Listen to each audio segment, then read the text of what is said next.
Hello everyone, this is Tessa. Welcome back to my channel. It is Saturday night.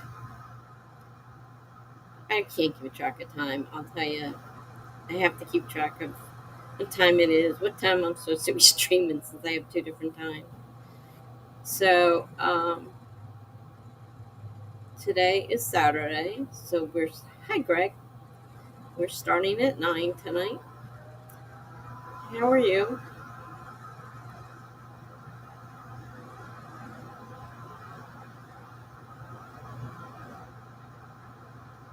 I've got like 100 things going on at once here. I'm in a real live writing group and they are starting to do it in person this month. I can't go. I already told them I'm not able to get around and I'm not going. So they want to do it virtually for me so I can still be part of the group. But I haven't been writing either, so I don't have anything written for this. So I don't know. I told them I might be able to come, but I don't know if I can participate. I I know once I move, especially if I move to where I'm helping and it's not guaranteed. I called her the other day to find out if they made any decisions yet, and she said no. So the fact I had the interview, although be it good, because that means I got to do another part of the requirement. They have so many that, and they're not done yet, which is not a good thing. Which means I don't know how many rooms they have available. Although it's a brand new unit, so there may be a lot. But I was hoping, she said, oh, yeah, you definitely have a place. We're just waiting for them to finish building. That didn't quite happen that way. So I'm still hanging in here waiting to see what's going to happen. Worried about it. They're not too bad. It's Sunday here already, by the way. Yeah, I guess it is, isn't it? For some reason, I've spent all the previous day thinking it was Sunday. Uh-oh. That could be complicated. It's already complicated when I got people on the East Coast, which is Jen. So she's behind by 3 hours. And then I've got you and a few other people that are on the other side of the pond, as they say. And you guys are like 5 hours ahead. So it's really, really confusing at times. Um, I have to keep remembering not everybody is in the East Coast like I am. I got a couple in the Central, which is a little closer to me, time-wise. And it makes it rough for Jen because on Tuesday and Thursday, she's still at work when I start, pretty much. I start at 7, that makes it 4? Makes it 4 o'clock, so she's still at work. So that's why she usually comes late.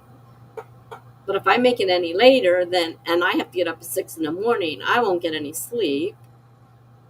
So, that's why I have to make sure I have at least one day on the weekend so that. And then I know you guys, being so far ahead, are usually up all night.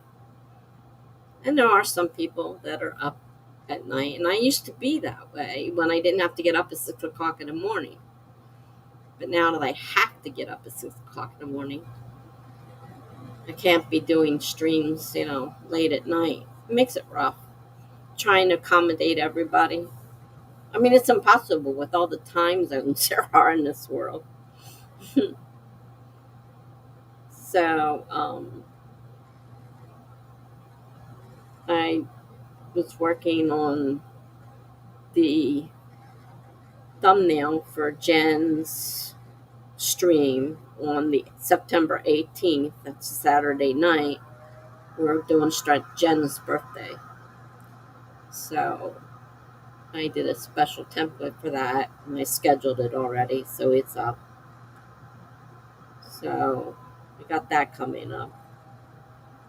In October is Mine, Melanie, and Gibberishes. And I don't know if I'll be moving or not moving or what I'm doing. So I will try on one for mine and Melanie and Gibberish if I'm able to. Hopefully, I won't have a problem since September 18th is only a couple weeks away. Hopefully, I doubt I'll be getting the thing to move that fast. Well, you never know. So, how is your coding coming?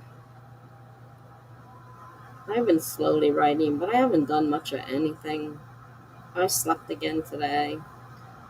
My feet are swollen so bad they look like baseballs, and they hurt, and that's not a good thing.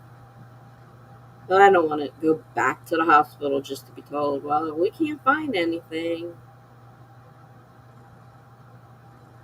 The only thing that concerns me is the fact that I took the water pill like I do every day, and I didn't drink anything, and I had to pee like a racehorse. So, where does all the fluid come from? Do I have liquid in my lungs again? Possibility. I hope not. My leg is turning red, and the last time it turned reddish purple, I had an infection in there because when your legs swell, the skin splits, an infection gets in there, nasty stuff. And that's what happened the last time. So I'm sitting here looking at my foot and wondering, geez, you know, don't want to go to the hospital. What do I do? So I don't even think I could get my shoe on today right now if I wanted to. They're so swollen, it isn't funny. It looks like a baseball at the end. And like you can't tell there's an ankle because it's so swollen. There's no ankle. It's swollen. It's like, just the straight leg all the way out with no indentations. If I tried to put socks on, they would definitely cut off my circulation. So I don't know. I don't know what the answer is. I don't know what to do. So I hate it. The coding is fine. I have loads to do tonight. I don't know where to start. Now I have that problem. I know that one. Maybe I will write a bit on the script for my next video. That's an idea too. I kind of sometimes put scripts together and sometimes I just wing it. It depends on what it is I have to, do I need to say certain things? Then I might have to write a script. A lot of times I wing it. If your feet are so bad, you probably should ask a doctor. Well, I'm waiting at this point to see how much worse it gets. I mean, at this point, if it turns really bright red purple, I have to really worry about that infection being there. Since it is Sunday, I will not put pressure on myself. That's the other issue with the doctors. Because it's always on the weekend. It's always at night. There's no way of getting hold of a doctor very easily. You can call their office and then somebody will say, okay, somebody will call you back, and then you wait, and then you wait, and then you wait. And it doesn't always, it takes them forever to get back to you. And then they don't always know what to do because they can't see it. They're going by what you tell them, and it just makes the situation difficult. And I really do not want to go to the hospital again, though I don't want another issue going on. Or Saturday. In America, you shouldn't get sick on Saturdays either. Or holidays. This is a holiday for us. Hello. Just say, your name is Drew, I guess. Hi, Drew. Hello. How are you?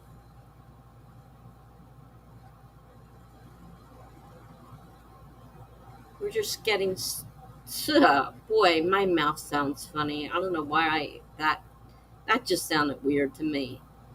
I think I was starting to stutter, and I kind of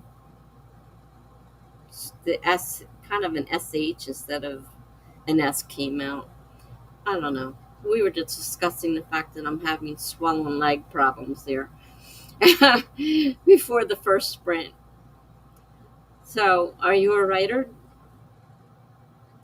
Because we do sprints, we do chat. You don't have to write. You can do whatever you want. You're great. You just finished writing for the evening. Well, that's nice. Yeah, because here, you know, everybody does their own thing, whether it's writing, reading, napping. People nap too. I mean, I don't know when people tell me, oh, they come back hours later. Oh, hi, sorry, I fell asleep. It's like, okay, whatever you want to do is fine with me. Thank you. Yeah, don't know what to do at this point. Oh, the sprinting is. It's a timed set aside. We time it and we write or whatever you want to do. Read. You can read during a productivity sprint. You can either write, read, nap, watch TV, watch a movie, and then we come back and if we feel like it, you can talk about what it is you did during that sprint. So we do a lot of writing sprints because I'm basically just coming over from YouTube, so I'm used to doing the sprints, and I know a lot of Twitch don't know what it is, and we're kind of like interesting. Yeah, it's interesting.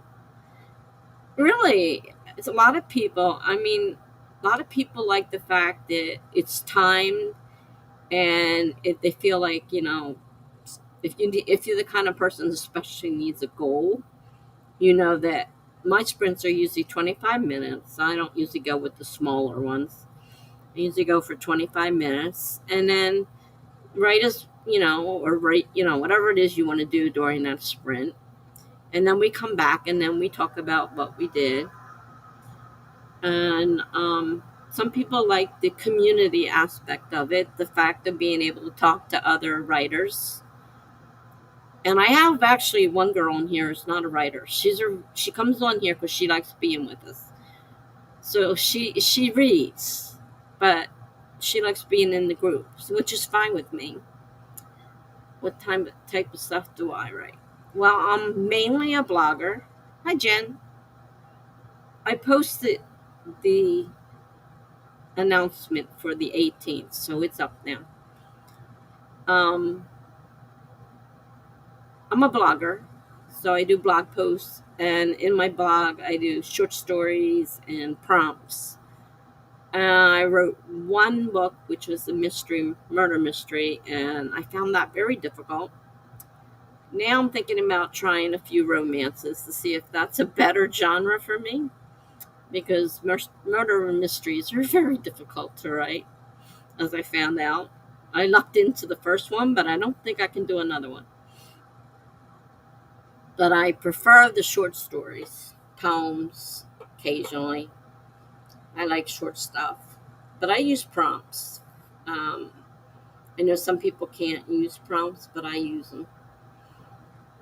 For me, they help with ideas because I have a terrible time coming up with ideas for stuff. So, so what kind of stuff do you write? You said you just got finished writing. Hi, Claude.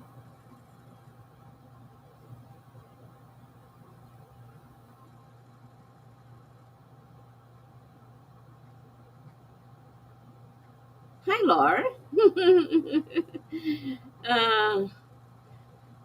uh, Drew says murder mystery definitely isn't my genre. Oh, okay. I thought you were going to say it is, and I'm like, uh-oh.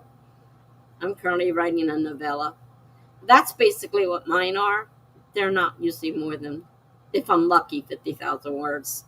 My first one is 48,000. So yeah, that's mine. Greg asked more progress on your romance, Tessa. Well, Greg, I set up two documents because I have two ideas, and I put a little bit in each one so I have an idea of what it is that I want to do. But I haven't done anything the last day or so. I haven't written at all. But the first part of, like I said, oh, you rate horror too, Drew. Okay, well, meet Laura Nettles. She's our resident horror writer. Um, she's started drafting her middle grade novel, finished her outline today. She is writing a series of middle grade novels on She's Our Horror Writer. So Jenna says, I'm feeling a little lazy today. Our heat is back. Oh, Laura says, yay, horror. Yep, we have another horror writer here. Drew. I love horror, but I don't seem to be able to write it. Yep, there you go, the horror squad.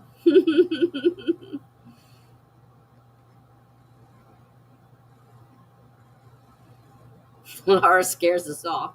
Let me tell you, she writes good, she's got great description, and she can scare you. Definitely.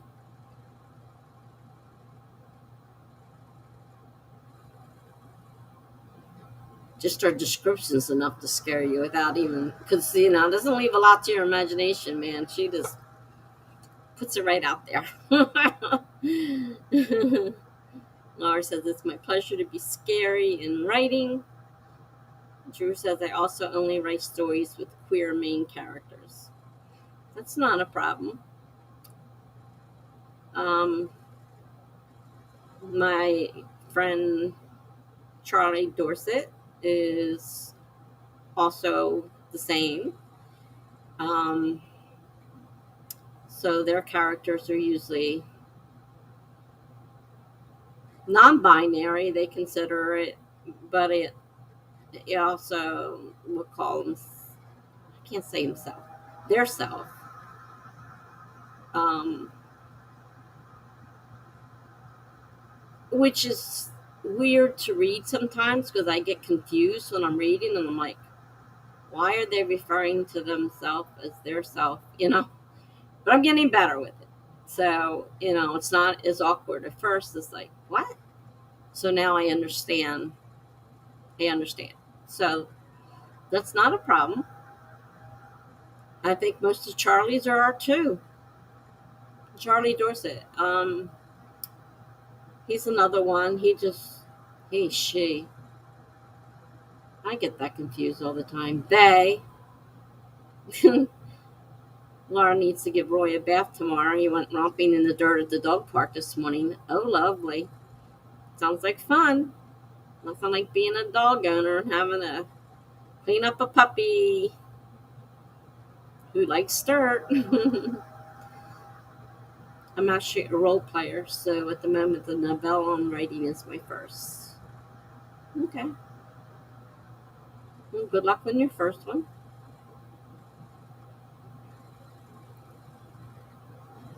If you're looking for, see on Twitch, I think they go by CE Dorset, if I'm not mistaken. But their sprints are Wednesday night and Friday night at 5 Eastern Standard Time.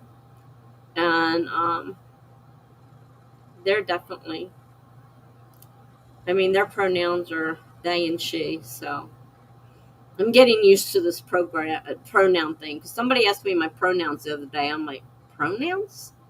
I'm getting used to a whole new world.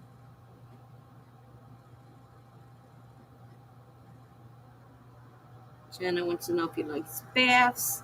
Drew wants to know what kind of dog, which she has said, and I cannot pronounce, so I'm not even going to try. I'll let you read that for yourself. Adorable, I adore dogs to Laura. Laura says he tolerates baths, but goes crazy once he gets out of the water, and then wants to roll around in the dirt again, right? Get all dirty again. Like most dogs, most likely.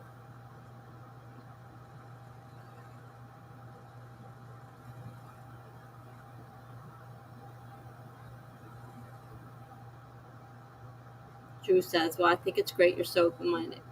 I'm open minded. I'm not judgmental. And I believe everybody's business is their own business. So, whatever you choose, that's your choice. I have no problem with it. Doesn't bother me, and I don't believe it should bother anybody else either. It's none of their business. But I can't I can't make the world a different place, so I have no control over that, or I would change things because I think it's terrible. But yeah, I have no problem with it. And like I say, one of my best friends, Charlie, is transgendered. I'm getting better with it. Transgender, non binary. They use the word queer in their description, which to me is kind of weird, but I don't see why it should be why you should have to be queer. That part kind of gets me. I prefer, it to be non-gender or non-binary or something like that.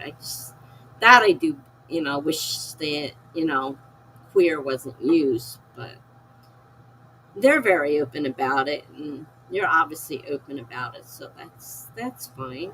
And I think everybody in here is definitely fine with it. I have not run into anybody who's had a problem. Most of us have been in Charlie's, sprints, because live streams, and he does, they. Oh boy, I still do that, and I apologize. I still get confused with the pronouns. I'm currently reading one of their stories, and that's where it's confusing because they keep referring to themselves as their self, and I'm like, this doesn't fit here. This doesn't. Oh, I get it. I get it. So yeah. So yeah, I don't think you'll find any problem here. I have not. And Charlie has a lot of followers, so there's a lot of people here. Yeah, there's Charlie's self description: queer, non-binary, dark urban fantasy romance writer and podcaster.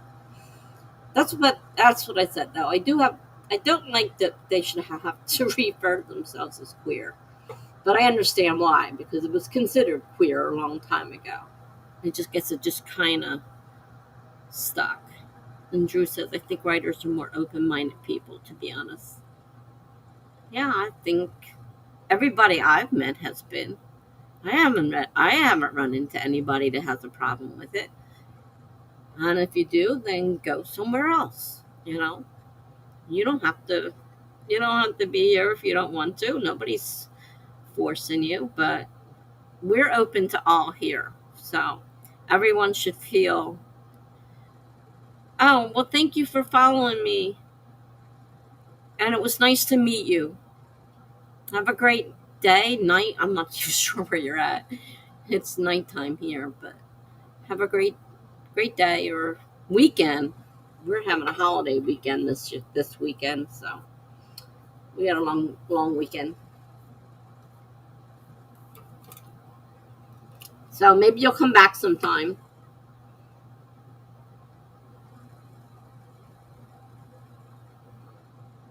We'd love to have you. Have a great night.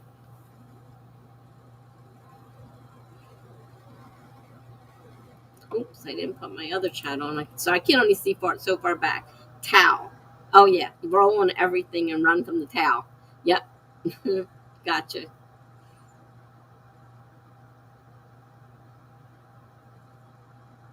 Okay. So we haven't had a chance for our first sprint yet. We got several people came in at the same time. Drew came in and we were talking, and you know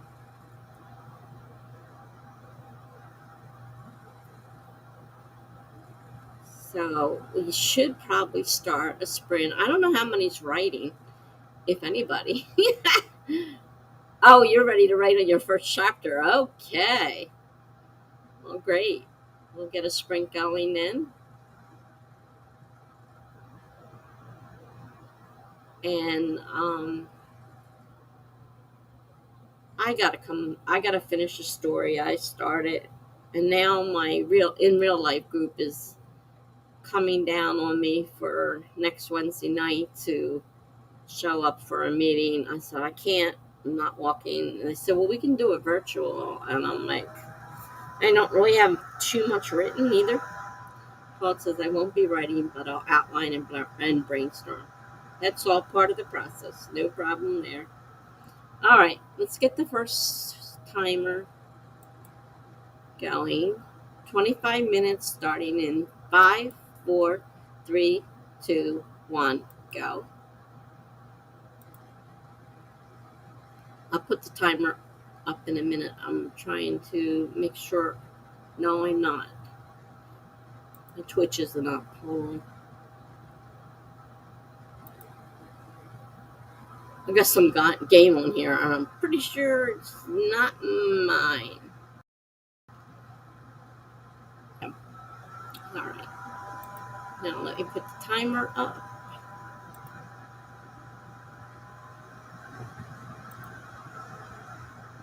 Okay. We can get started, and maybe I'll finish the story today. Maybe. I can hope. Then I'll have something for the meeting. We'll have to wait and see. Because they're going to all meet in person. And I said, well, I won't be there because I'm not getting around. Right now, my walker's broke. So, not going many places at all until I have to buy a new one too. They refuse to pay for it. 6-month guarantee. And the fact that the wheel fell off, it's not part of the frame, so it's not covered at all. I'm like, all the bearings and everything fell out of this thing. There's something wrong with it, obviously. No. So I had to buy a new one. We'll see. All right. I will be back in 25 minutes.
Now, something tells me I should have reviewed it before the stream since I had a heck of a time getting back.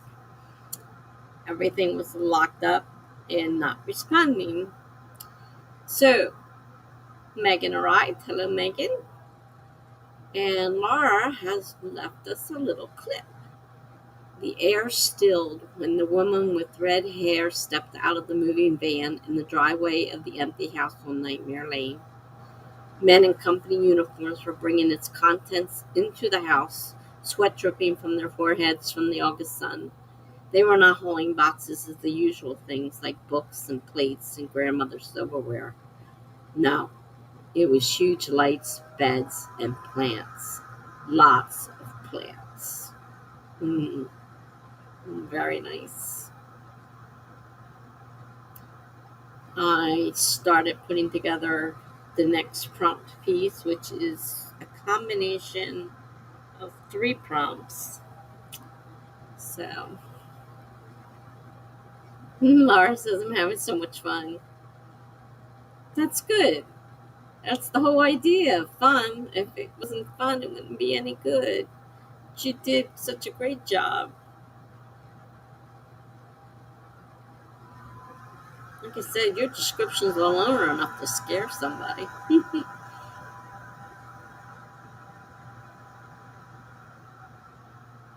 Very, very nice.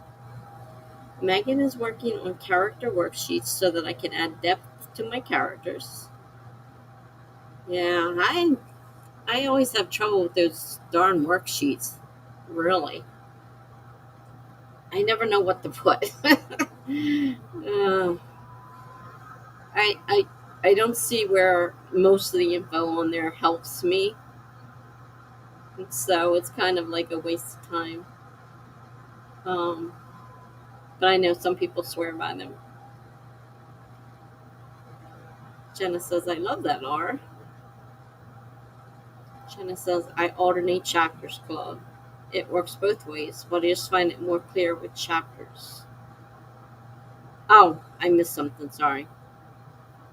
I was wondering what you were responding to. It didn't make sense. All right. Claude says, I'm curious when you write 2 POVs, alternating them every chapter, do you prefer to write a big block of the same POV before switching to the other, or do you alternate the writing chapter by chapter?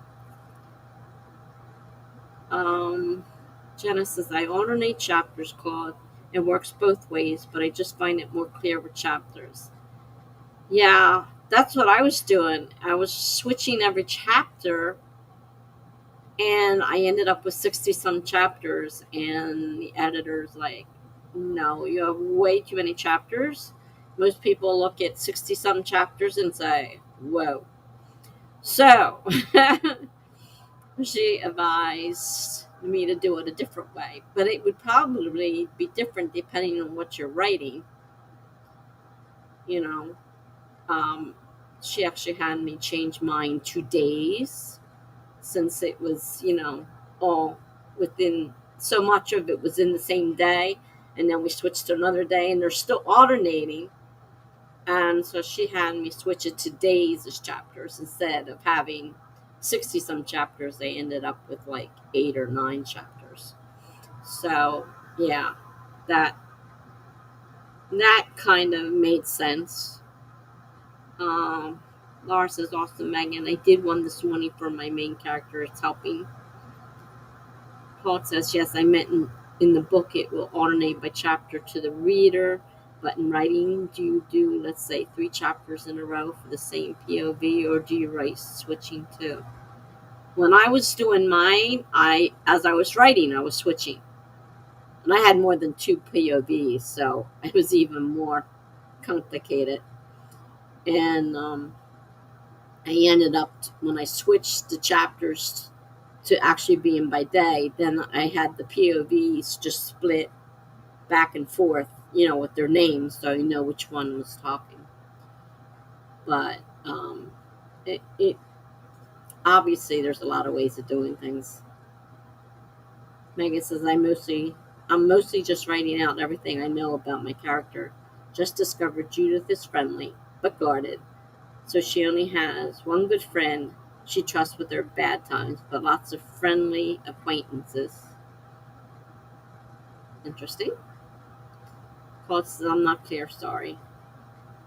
Jenna says, I just read a book that switched within the chapters and never identified who started the chapter off. I figured it out, but I don't like to write like that. So when with mine, the way she had me set it up was the chapter was the day. Then each POV, we started. Well, I started with there was a prologue first, because she, after reading what I wrote, she says that one belongs as a prologue, that piece belongs as an epilogue.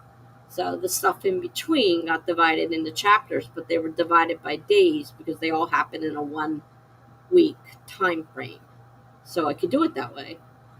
And what I did is each one, I started, with the first POV, and then each one I put their name before I started writing that section. So as you were going down, you knew which one was talking. Someone else told me, well, most people can figure it out by reading it, but I liked having the person's name there to be, make it more clear. Jenna says, I just read a book that switched within the chapters and never. Oh, okay. Yeah, I don't really. I get you. Jenna says, oh, I don't think that matters. Cool. It's up to you.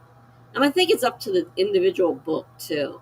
Because that one, for me, happened to be all happening in 1 week.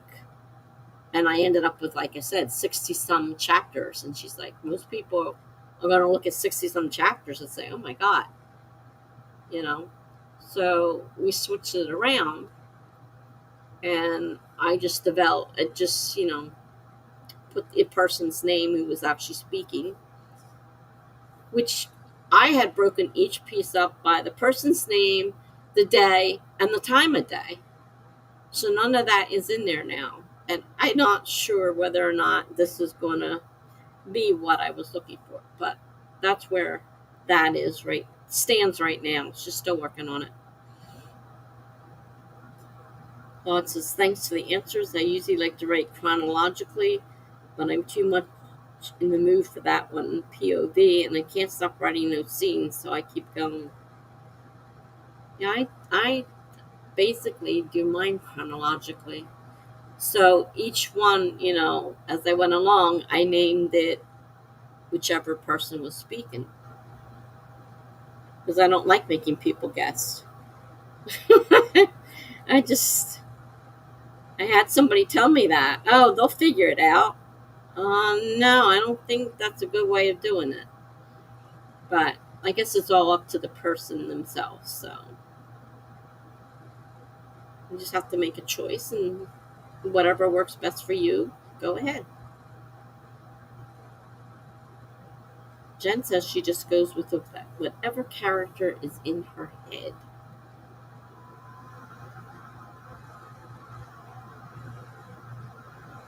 Yeah, I tend to write chronologically. I don't usually jump around. I know some people do. And I mean chronologically, switching POVs back and forth. Not chronologically for one person and then go back and fill in the next. No, I don't do that. Some people do.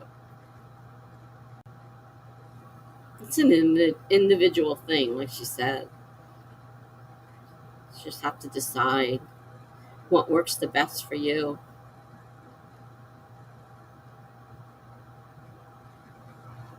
So I got a layout. I had to write this prompt. Since I'm using 3 prompts, it had to be 68 words exactly. It had to include the word newspaper. It had to include the word rifle, mobile, or mobile, depending on how you pronounce it. It has an E on the end, and mug. And there was a picture of a bandstand. And I combined them into one thing. So I mean, the most it could be is 68 words, and it has to mention all those words, which I did. So I think it'll be all right. But it means I have to write another piece, because that was going to be the last chapter, because I did not resolve it. I couldn't resolve it in 68 words. So I have to, and I still have to put that post together. That's going to take a while, and we all know WordPress doesn't like me. So we'll see how far we get with that. And right now, everything is hanging up. So if I don't come back, either it froze and you'll have to come looking for me again. That's a good brain teaser, Tessa. Interesting. Yes, it was interesting to put those things together. I love doing it, and it works my brain, keeps my brain thinking. I mean, I could read the piece if I can get it to come up without freezing on me. This is a the fifth part of a story, so you don't know the whole story. But in this is Sabrina, Serena, and Selena. They're triplets, and that is part of the story. Didn't start out with triplets. We ended up along the way. Sabrina, Serena, and Selena headed back to the parking lot. Sabrina said, "We can go sit in the shade on the bandstand if no one else is around. I don't want anyone seeing us together now." Sabrina rifled her trunk and found a mobile phone, a mug, and a newspaper lying on top of the three chairs she had stashed in there. She headed for the empty bandstand. 68 words exactly. All the words are in there. So that worked out. Yeah, that's what I say. If I freeze, might have to come looking for me because I'll have to reboot. And that gives me, unfortunately, I have to start a new. I end up having to start a new one. It won't let me. Where StreamYard used to let me go back and find the old one, but I haven't found that option on here. So that's what I did for that. Now I have to put together all in the post, all three of the prompts because I have to give credit to everybody, and then put that in there. But now I need an extra chapter to finish the story, and I don't exactly have a another prompt writing. So either I can just write without a prompt and finish the story, or wait to see what the next prompt is that comes in and try to use that. So I think it's neat when I can do that, especially having to do it so tight. 68 words exactly. Not easy. Definitely not easy. Took some thinking, but it worked out. I mean, if you were following the story, you would understand why there's three of them. It didn't start out with three. And that's why they're hiding, by the way, because the the story is the parents gave birth and each took one of the kids because they were divorcing. And then we think, oh, so there's twins, because it starts out that way. She says, oh, I'm your twin sister. And then all of a sudden she goes, I have a surprise. And all of a sudden they're looking in the water, so I called it reflections. There's another face that looks just like their two faces. And she turns around and looks, and she goes, surprise, we're triplets. And they actually, the third child obviously couldn't be sent to either parent, so she was put up for adoption. They just didn't want to keep them all. So, yeah, they're going to get back at the parents. They're going to make them all meet, but the parents don't know this is happening. So I have to come up with a way to do that. Laura says, it's so nice to meet children, Miss Sundu said, and accepted his hand. Her gloves were well worn and soft, but her hand felt a little bit squishy inside, like it was made of many shifting pieces. Ooh. You are welcome to come help in my gardens any time, young man. There will always be a place for you. Ooh.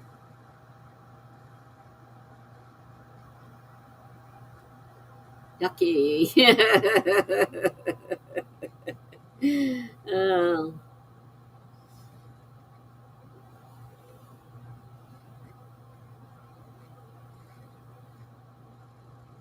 Sounding interesting.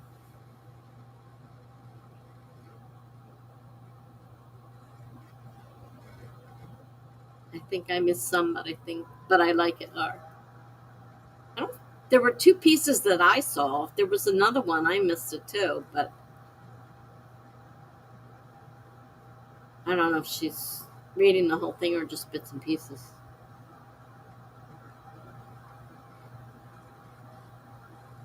And then she winks at him. So uncomfy. uh, yeah, really.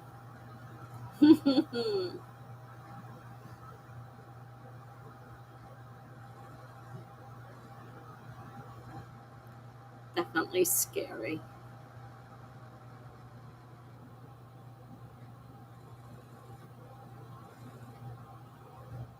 I mean, I don't know how much of the description is, above a 10-year-old's. You got to remember, you're writing this for younger. I mean, it's great for us.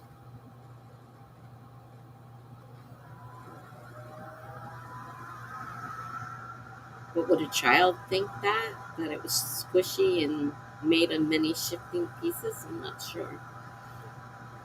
It's great for adults.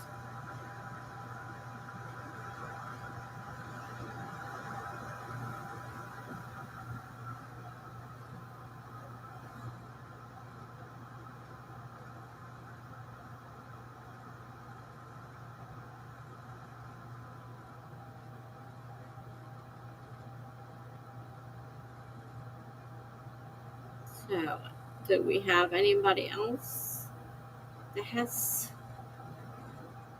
Yeah, It might be something to think about when you're editing it. And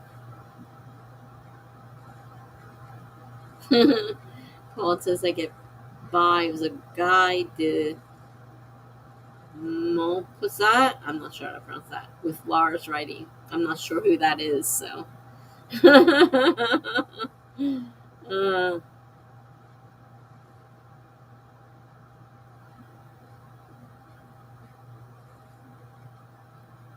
yeah. You just have to remember that these are definitely kids, so you want to aim your writing toward kids. Even though adults may read it, you want to aim it toward kids so they understand.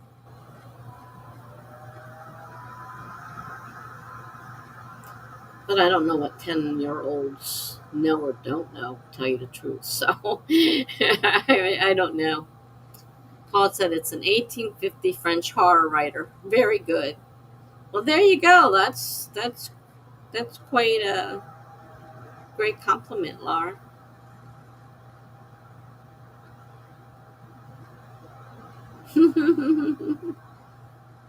Well, maybe you already knew who it was. I personally didn't. But since you're into writing horror, you probably come across the name, maybe. You looked them up. Okay.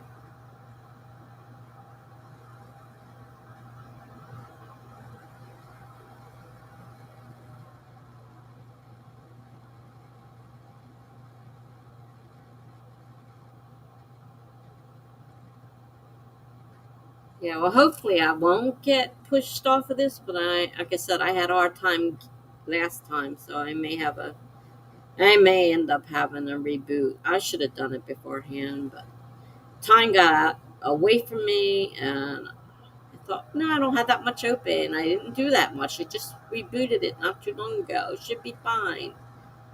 And then, woo, no, not so fine. So, if I disappear, look for me. I might have to look for another. It'll be a duel again, so you could always just go to YouTube and look for the next live one. But he didn't have spaceships in his repertoire, so Laura wins. No spaceships. There's horror in spaceships. Just think of the alien. The alien movies, If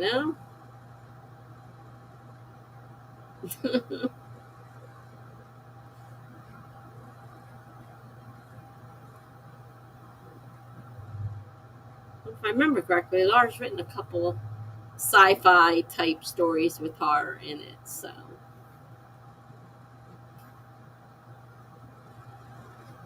she has a little bit of everything. Who would have thought when we met a little over a year ago that you would have gone off in the way you went off? Because you were struggling with a sci-fi piece when I first met you, and all of a sudden you became the horror queen.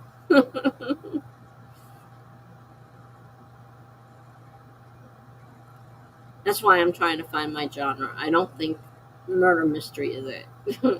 It may not be romance either, but we're gonna try some different things and see what see what goes. All right, let's start another sprint because it's already been an hour. All right, timer 25 minutes starting in 5, 4, 3, 2, 1, go.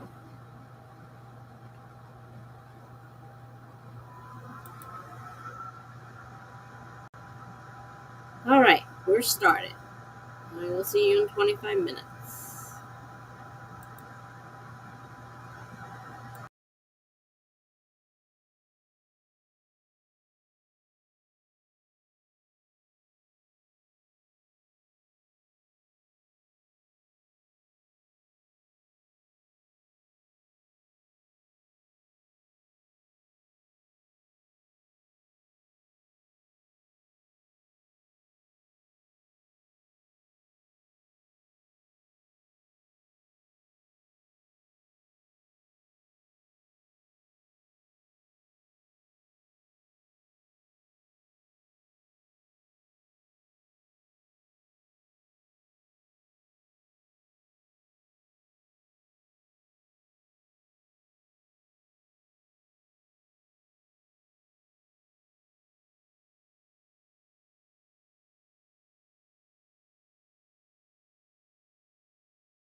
Looks like Laura's gone.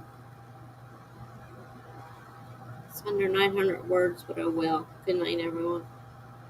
Good night. If I hope I didn't miss you. I might have.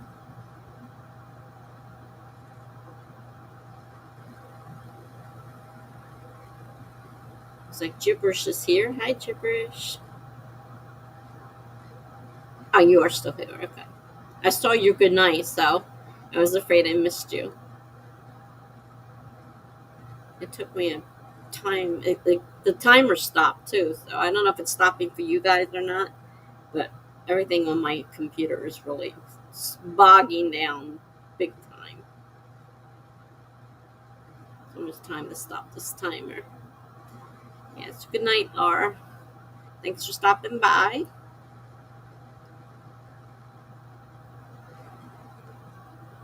It's like Laura. Megan knows who he is and has read him. Back to the timer. Come on. Here we go.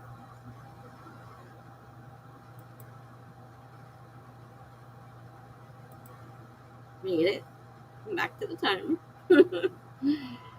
Oh my goodness. So,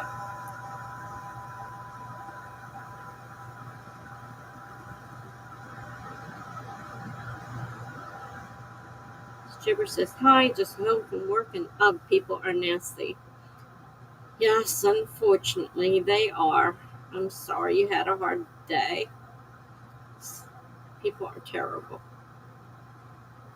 I try to be just the opposite because I've been in that position, so I know what it's like. So I try to treat people better, but not everybody feels that way.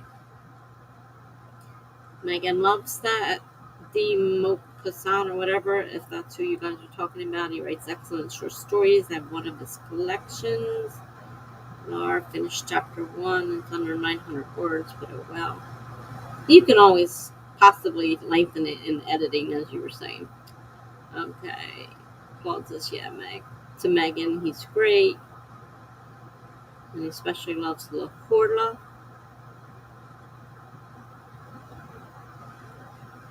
I sing goodnight to Laura. Megan says I'm showing 20 seconds left. This thing is weird. It's my computer's bogging down, unfortunately, and the timer's just stopping on my end. I don't know what it's doing on your end, but on my end, it just stops. So, Gibber said I had to clean up poop. Oh my God, where in the world do you work? You had to clean up poop. That's disgusting. Really disgusting. At Burger King? Ew. How disgusting. Why would people do that? Yeah, the dreaded bathroom cleaning. I don't get why people do that at all. Because they think it's funny. I mean, some people, they think it's funny that they know someone's going to have to clean it up. That's just disgusting. Jenna says that was my first job in high school. Chipper says because the bathrooms need to be clean, someone has to clean them.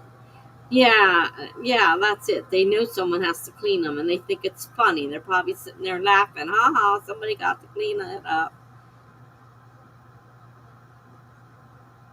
And Chipper says, anyways, how are you guys? Well, if I disappear, you might have to come looking for me again. Because my computer's acting up. I thought I was okay. I didn't have to reboot, but it's acting up. Saturday, September 18th, we're having Jen as a guest host. It's her birthday, so we're doing a celebration. So Jen will be on with me on the 18th of September. It's a Saturday night. So if you're not working and get a chance, you can stop by. Jen says, that's just nasty, though. I do seem to remember having to do that once or twice. I have to say, I've worked in a lot of places with customer service, and that's one thing I never had to do. Because, I mean, I guess it depends on where you work. I mean, we weren't responsible for cleaning the bathrooms. That was somebody else's job. So I know I never got stuck in the different jobs I had. I never got stuck doing that anyhow. But it is nasty. Janice is good. Feeling a little lazy. Lazy. Jen, you've been lazy a lot lately. You want to retire and be a writer, you're going to have to stop this laziness, girl. No more lazy. Get back on track. Genesis. Good. Feeling a little lazy. That really gets me. I'm feeling lazy too. I drug myself out of bed and it's like, my neighbor cooked me, Crazy Mike cooked me a shrimp dinner tonight. So I'm not going to complain too much. Jibber said, yeah, I saw the birthday schedule. That's the thing with my job. I'm a cashier, yet I have to do that. I don't like that. You know, it's a different type of. I worked in a movie theater concession, and they had someone who did cleaning, and that was their job. So I didn't have to. I was in concession. I didn't have to clean bathrooms. Thank God. When they interviewed me, they didn't say I had to do the cleaning. Well, unfortunately, in those types of jobs, you should expect it.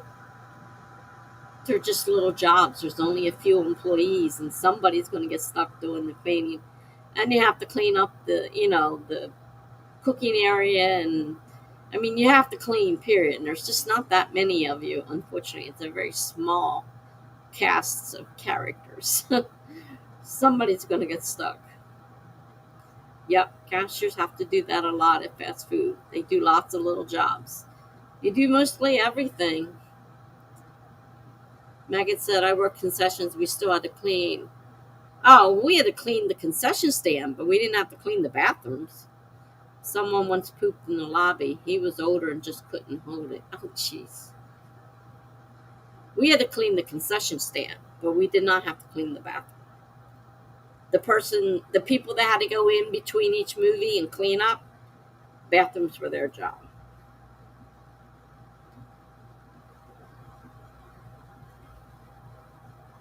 Claude says to Jenna, yeah, it happens sometimes. It does. It does, unfortunately. To the best person. You can't always help it. Sometimes it happens. God, I hope I never do that. That's so embarrassing. Megan says, I luckily avoided cleaning that one. We cleaned theaters and bathrooms as part of our job. I'll say now, in my theater, they had cleaners who did the theaters and the lobby and the bathrooms. That was all part of the cleaning crew. Then we had concession, and then we had the ticket sellers and ticket takers. Jenna says, I don't like alcohol.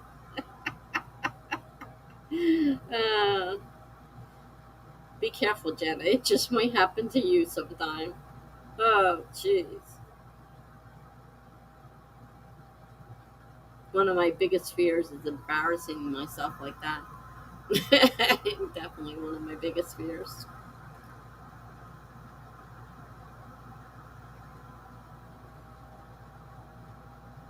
Yeah, so like I said, Jenna, I put the thumbnail up for the 18th. I worked on two different ones trying to decide which I like better. uh, so I spent a while doing that today. And I wasn't watching my time, and I'm like, oh my God, it's almost time to go on. And I'm still playing around with this. Megan is still working on the character worksheets and going back to working on Madison. That's good.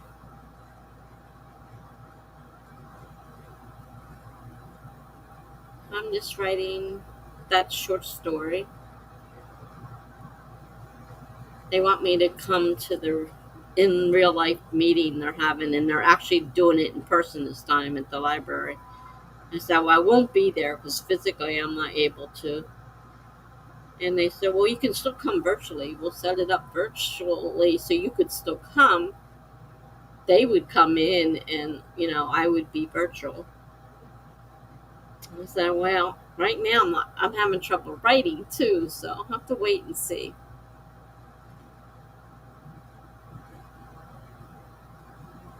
What are you excited about, Jenna? I'm sorry. You're excited about it. One minute you said you don't like it, next minute you said you're excited about it.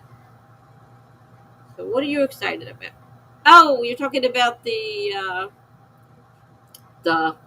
forgot. We were talking about the you being on with me. Yep. Now I've never done it on Restream, so we'll see how that works out.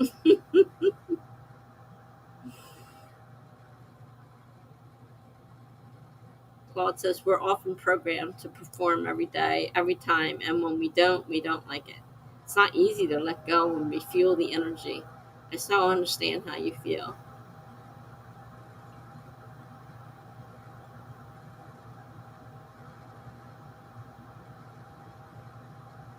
The problem is when it becomes an everyday thing, and that's where I'm struggling now. Is every day I feel like I don't feel like getting up. I don't feel like doing this. I don't feel like doing that. I don't feel like going down and getting my mail.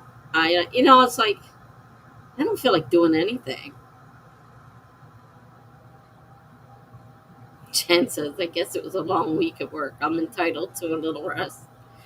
Uh, just don't forget your plan. Your plan. Got to get your plan in gear so you can support yourself at home.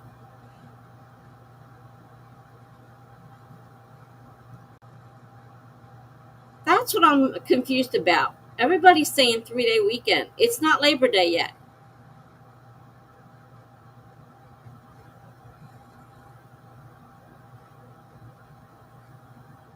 I just looked at the calendar because I thought I was going crazy. Labor Day's next weekend. So what's this 3-day weekend thing?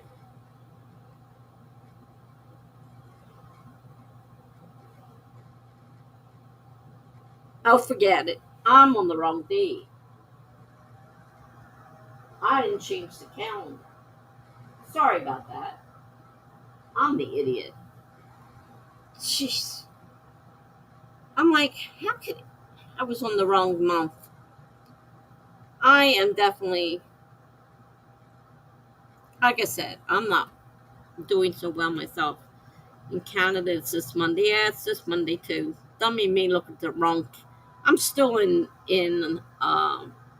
August. No wonder I'm in the wrong. I'm in the wrong month. Of course, this is Labor Day weekend. I'm like, how can everybody's talking about Labor Day weekend? Not according to my calendar. Oh yeah, it helps change the months. Today is the 4th. Duh, dummy. I forgive me. I'll never forget my plan, Tessa. I have 2 new clients now. Cool.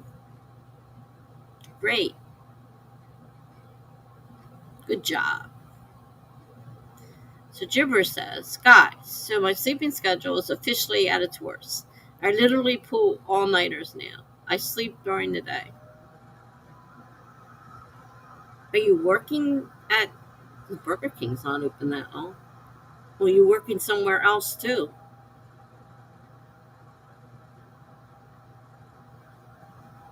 How can you sleep during the day? You got to go to school. I thought you said that was on the schedule. Yeah, I'd rather sleep during the day and be awake at night too. But it can mess you up a lot. Well, now I'm messed up because I have to get up at 6 o'clock in the morning because the aid I finally got comes at 7 o'clock in the morning. It was supposed to be 9 to 1 we asked for. So I had a choice of no aid or get up at 6 o'clock for a 7 o'clock aid. I said, I'll take the 7 o'clock aid. I'm hoping to get into this facility But then, of course, I may have an early morning there too. I don't know how that works. I called them the other day, and they can't tell me anything. I thought the fact that I was, had the interview and everything meant something, but it doesn't. They're still interviewing, and they have not made any decisions yet. So, oh, what do you do? Exactly. I sleep during class sometimes, or just sleep around that. Oh gosh. When do you do your classes? With work, I mainly work at night. Well, says many years ago at work, I had the wrong week where the hour changed, and I had lunch at 10:30, thinking it was 11:30. Coworkers were looking at me in a weird way. Oh wow! I always dreaded the days when I worked, because I worked in a factory and we worked weekends, and it's like, because it was open 24/7, and they're like, lucky some people got a short month, when depending on what the change was, and sometimes we had to work the extra hour. That was always a pain, and it really screwed things up. So school was 9 a.m. to 4 p.m. I remember that happened when I used to open at Burger King, Claude. I'd get there early or late, and everyone would be so mad at me. uh,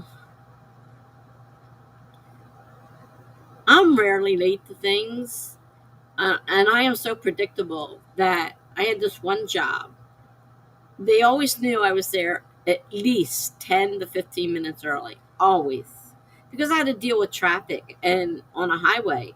And since I never knew what might happen, I always left myself extra time. I'd rather be early to work than late. So when I didn't get there one time, it was like 5 up. They're in a panic. It's not even time to clock in yet, and they're already in a panic. And I come in the door, and they're like, "Oh my God, we were afraid something happened to you. You weren't here." I said, "It's not 9 o'clock yet." Or 8 o'clock. I think I worked 8 o'clock then. It's not 8 o'clock yet. But you're always here early. That's what happens when people get used to you being a certain way. And then they totally freak out on you. I love having a phone that adjusts for me now. The computer adjusts. I just have to fix the phone, the house clock. I mean, the car, the house clock, the microwave. But the important things, the phone and the computer, change themselves.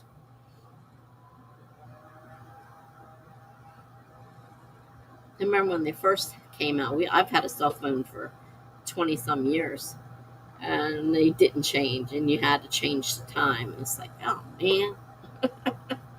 But now it's automatic. It's nice.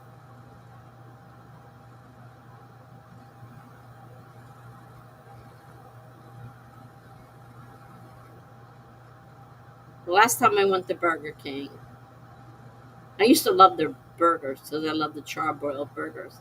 But the cheese, they changed cheeses, and I'm like, ooh, it's a cheese I hate. I was so mad. I'm saying, I got to eat this because I paid money for it, and I wasn't going somewhere else. So I ate the darn thing. But I was so mad. I said, I'm not coming back here again. I'm going to use icky cheese. I'm not coming in. Claude's going to go get some sleep now. Have a great evening and weekend, everyone. Same to you, Claude. And thanks for coming. Have a good night.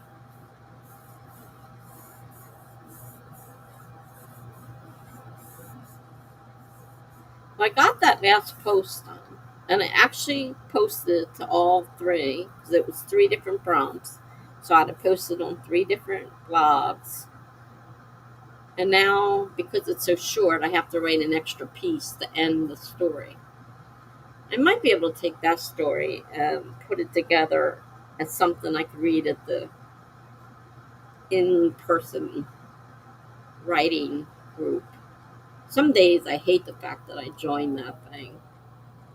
I liked it at first, but eh, not so much right now. And then they went to virtual. It's like, oh, now I definitely can't get out of it because they're doing it virtual. I can't say, oh, I can't walk on my foot because my foot is, broken. That doesn't work when you're doing virtual. Uh,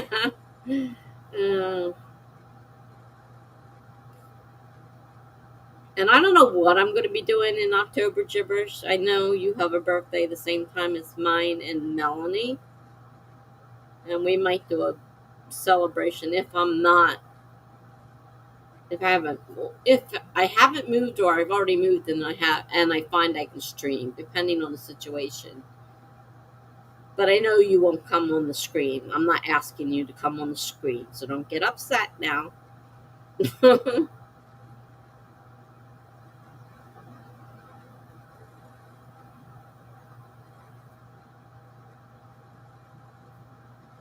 don't know if Melanie will do it either. She occasionally streams. She might. I have to ask her. Gibber says, I just have to say, guys, my middle school grade book is amazing. Like, oh, it's so good, and it's something different than what I regularly read. It's about supernatural kids. Sounds like an interesting book. Cool. Laura just started writing middle grade horror.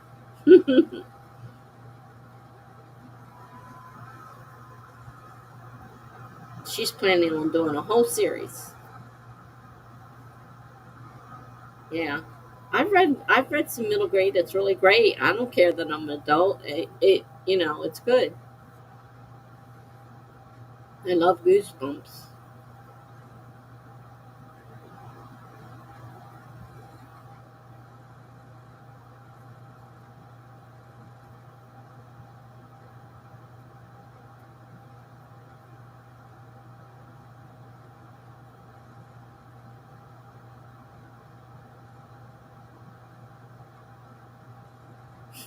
Shiver says, not you guys making me want to start a YouTube channel.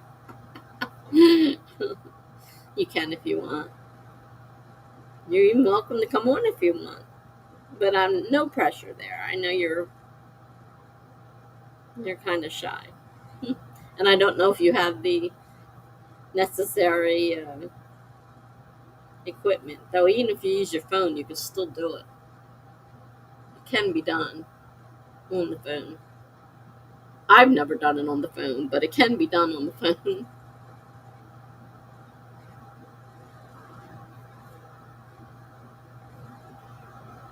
Since our birthdays are all together, and everybody's bugging me to have a birthday. It's my 65th birthday, so I don't usually do.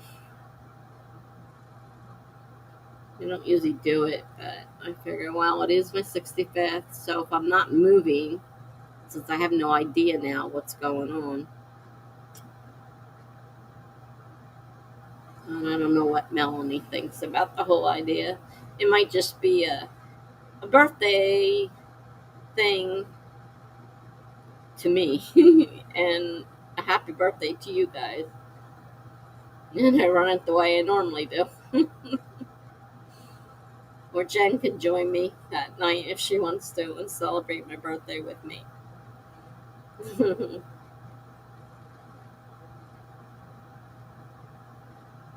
Jibber says, oh wow, you're 10 years older than my mom. I am no spring chicken.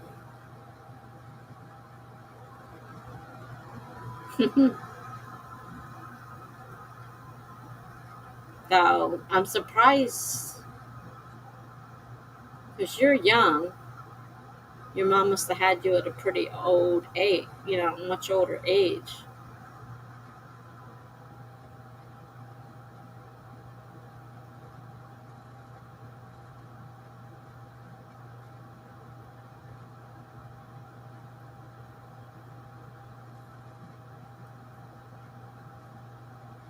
I've got to get the stuff mailed for my pension because if I don't get it in, and I don't know what date, can't remember if it's 30 days or 90 days. If I don't get it back in time, I'm going to have to start all over again. Really don't want to start all over again. I filled it all out, but getting to the post office is a pain. You know what they do?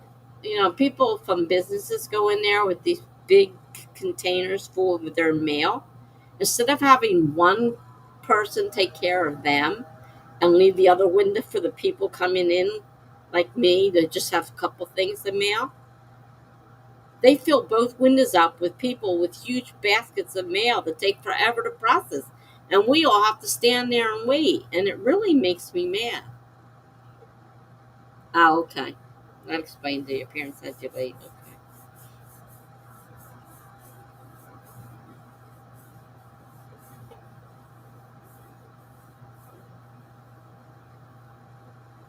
Of course, nowadays that's early. My daughter just had her last child at 40 or 41. I forget what she was. I'm like, are you kidding me? I thought it was hard when I was younger. Then I had one at 30, and that was hard enough. I would not be having a baby at 40. She decided afterward that that was not a smart move. She really had a rough pregnancy, and it's a lot harder. The older you get, the harder it is.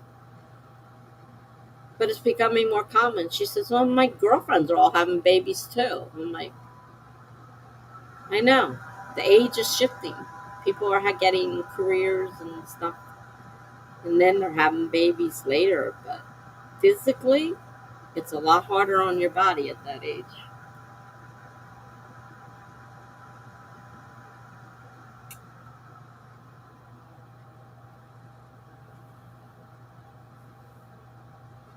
And she goes, "Well, I won't be doing that again."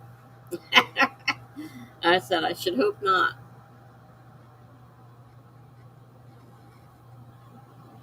She wanted a lot of kids, but she had a lot of miscarriages.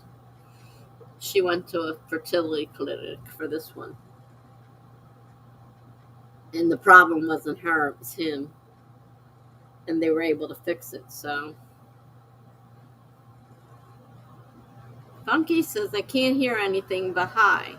Why can't you hear anything? I'm not muted. Hi.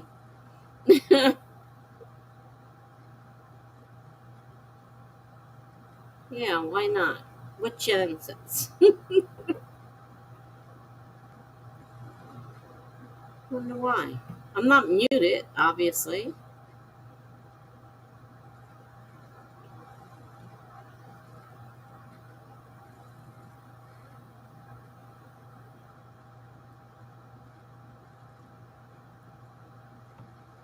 Jenna said, "I think I was 33 when I had my daughter."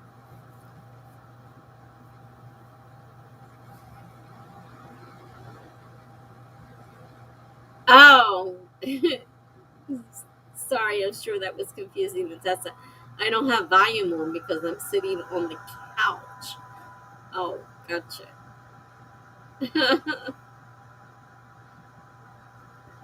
Well, nowadays you're not, Jenna, because that's common. My daughters were all over 30 something, except for my first daughter who had one at 17.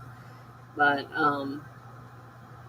yeah, that's the new age. But I had one at 30, and I thought it was terrible because I had mine at 21 and 22, and then that one at 30 was really hard. And I'm like, 40? No way in hell. Watching my tigers lose. Oh.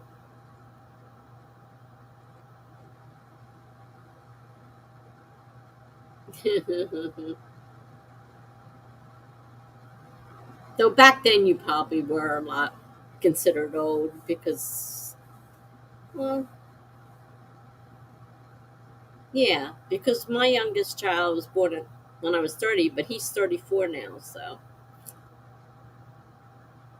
Clemson, my alma mater. This is that baseball. I'm terrible at sports. I couldn't tell you. I'm terrible at sports too. Football. Oh, jeez. Football. Whenever would have guessed that one.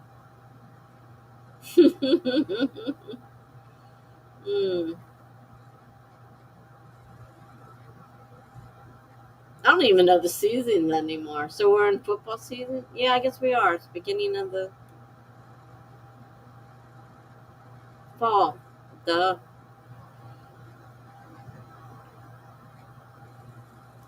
It's a sport doesn't involve an ice rink. Come out, she just. Uh,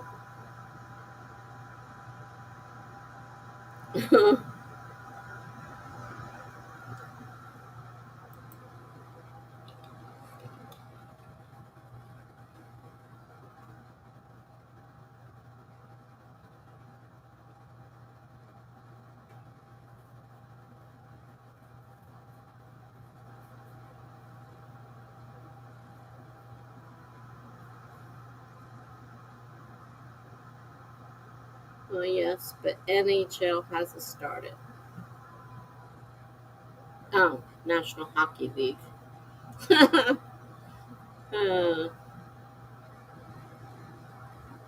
think this month I am not the fan that I used to be anymore. uh, Megan loves hockey and figure skating. Yeah, I love figure skating too. I used to do roller skating, figure skating, when, roller skates with my ex husband.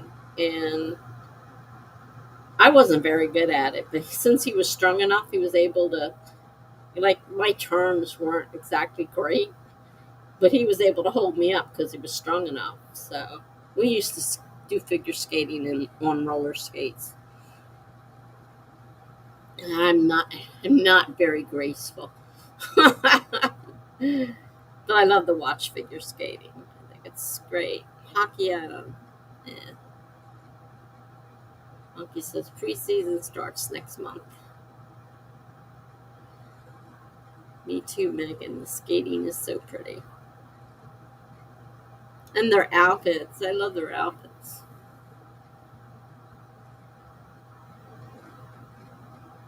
Costumes.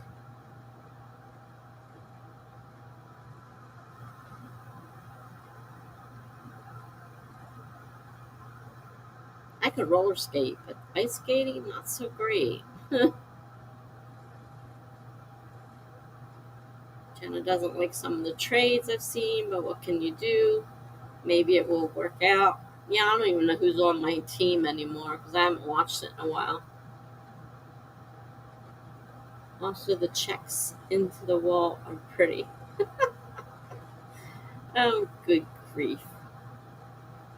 I used to figure skate. I wanted to go to the Olympics. They didn't have roller skating, figure skating. We did roller skating. I mean, you could do the same stuff practically as you can on ice skates, but they didn't have roller skating. That never, that never became anything. I mean, we could do it locally, but it never became a sport in the Olympics or anything. And as far as ice skating, I have a hard time standing up on ice skates. Jenna says they sure are funky. My family was convinced I was a violent person when they turned it on during the finals this year. uh,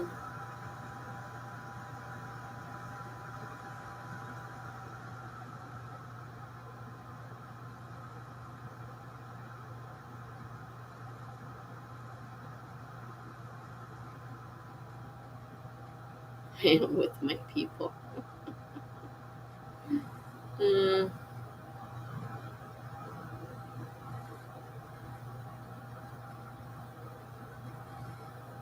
yeah, little groups of different people in here.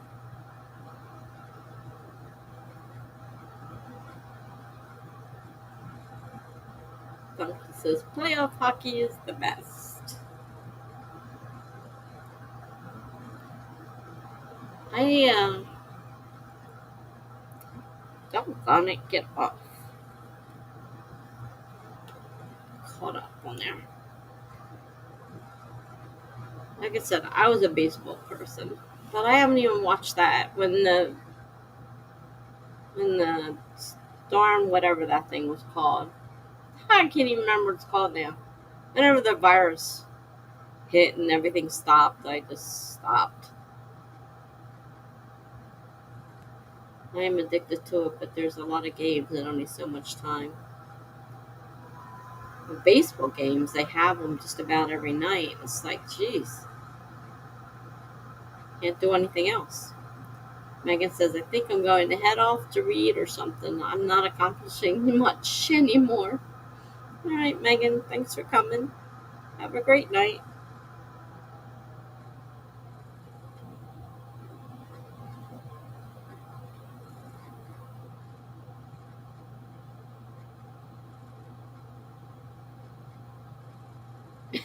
And now over to a more genteel sport, the U.S. Open. And what is the U.S. Open open? I haven't the faintest idea what that means.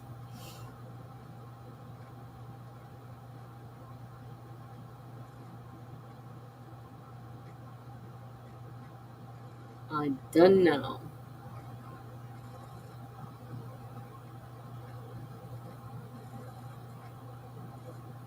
Hungry. I have leftover pizza from last night. I ate at 5. Yeah, I should be hungry. It's now 11. 5:30 or so. Crazy Mike brought me a shrimp dinner. Jenna says that might put me to sleep. Oh my goodness. Oh my goodness. Oh my goodness.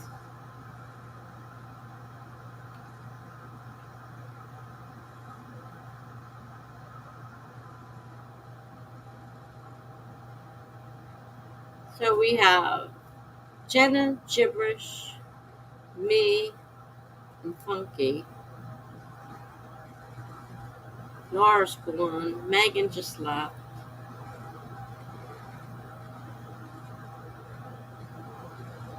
Is anybody I'm forgetting? I think so.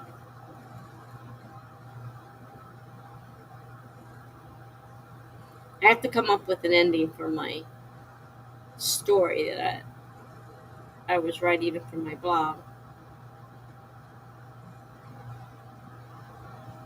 These three triplets are going to get back at their parents for doing what they did. Funky says, not with all this grunting. Greg! Sorry, Greg. I apologize. My fault completely. Completely forgot. You haven't said anything lately. Yes, there is someone you were forgetting. I apologize. I didn't mean to forget you. But you have been kind of quiet.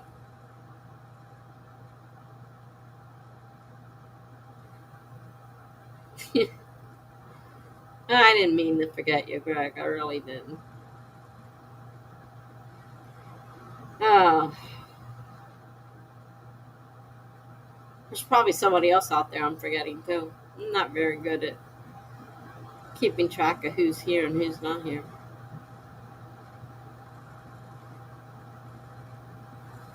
I'm getting too old for this stuff. I'm about to officially turn into a senior citizen.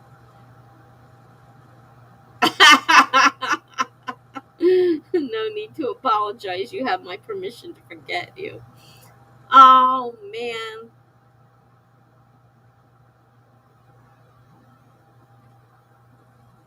Gibberish is kinda sleepy and cold, so she's in her covers.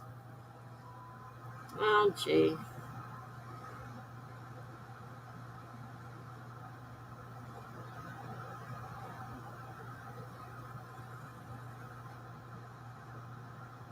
Yes, he noticed that too. So I know he paid attention. He noticed. And that was my computer the other day because I don't know why YouTube did not put that on. It was not available. I looked for it and looked for it and looked for it. And then I realized you went on later. I had already gone to take a nap by then. And you were on later, and I looked for it and looked for it for the replay. I'm like, it's not here. It didn't show up until the next morning. I wasn't able to watch it till the next morning. So I watched it the next morning because Shanna told me that your dog was in it. So I've got to see the dog. The dog is cute.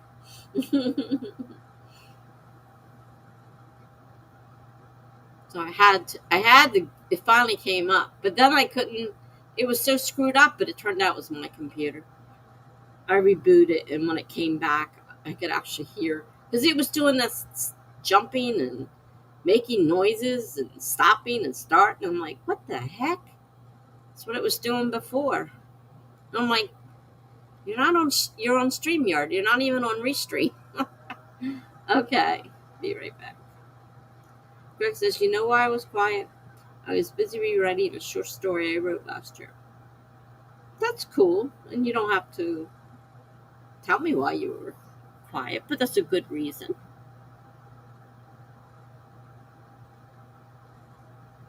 I re-edited after all I have learned from my proofreader. That's why I decided to do. I paid for one round of editing to get an idea of what is involved and what I should be looking for. So it gave me some insight into what to look for too. So that's why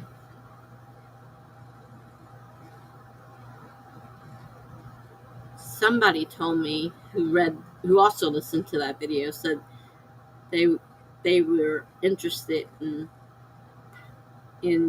sci-fi.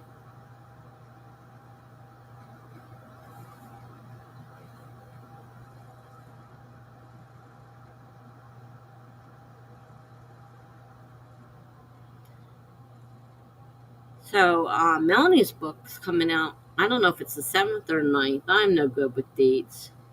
Soon. Coming out soon. Greg said it is on medium.com. I did it as well as I could, but Medium doesn't allow you to indent as one should.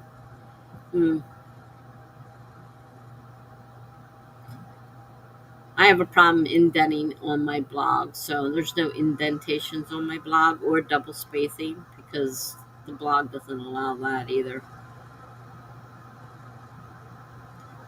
Greg works a lot during these streams. Oh, we got a link.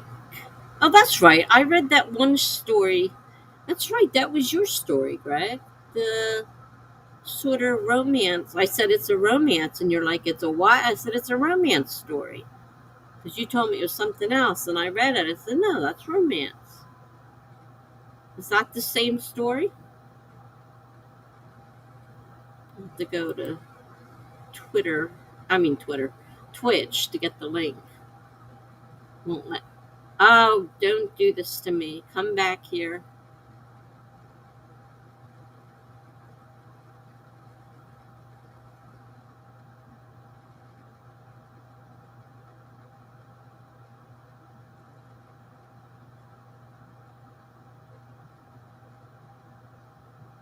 Not Twitch, YouTube. Oh, I didn't open YouTube. It is the same story. That was a good story. I like that story. It was a very good story. I still say it's romance. Despite the fact you don't want to admit it.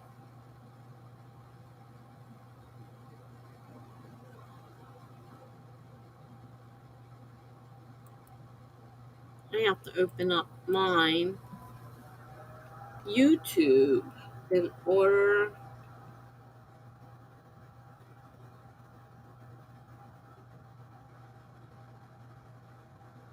to click on the link.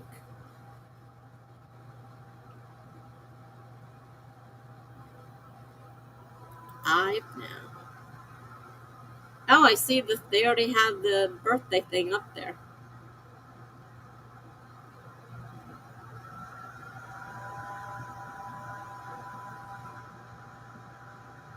All right, let's see. Let me.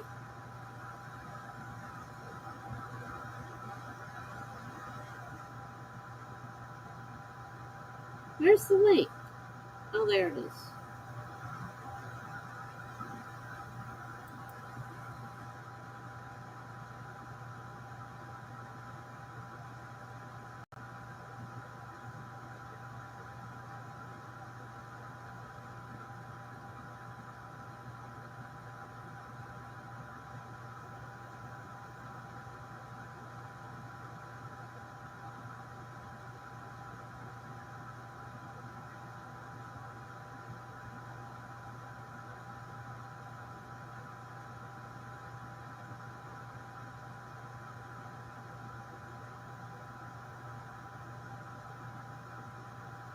Five apples tall.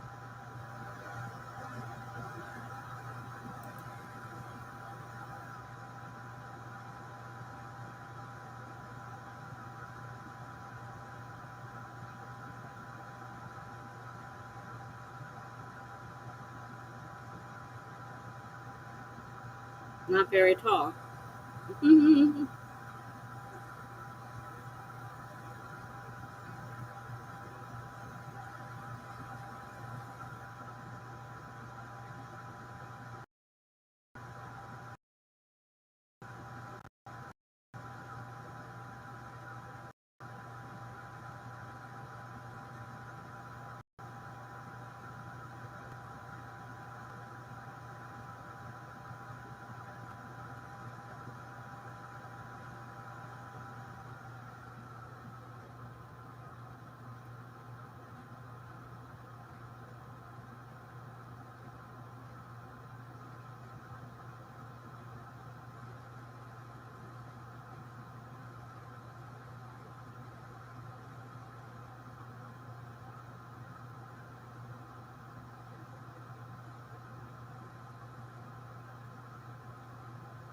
I'm reading it. Sorry.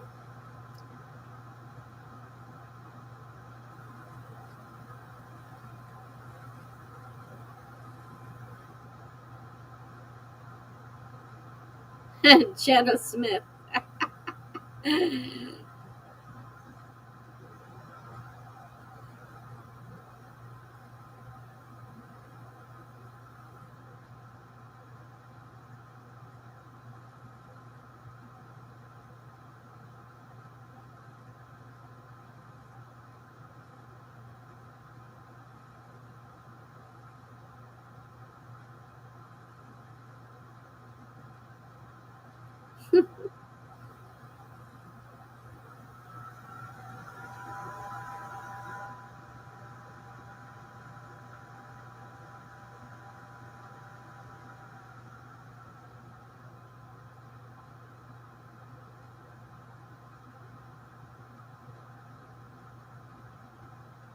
I remember most of this.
I'm sorry, guys.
I can't remember the difference in the story. I don't know what changes you made.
Still good, great.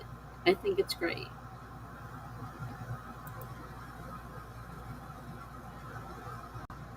I'm sorry I ignored everybody, but I wanted to read it again. Back with audio this time. I was reading Greg's story again. I read it before. Um,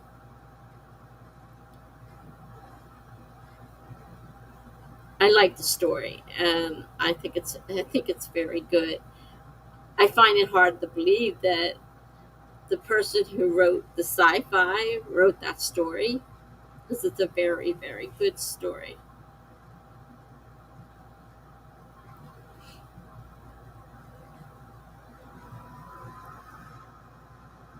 Monkey says, "I thought you were just staring at me intently." How can we be staring at you? You're not here, except for your avatar, of course. I'm sorry. I don't know if I missed anything while I was reading or not.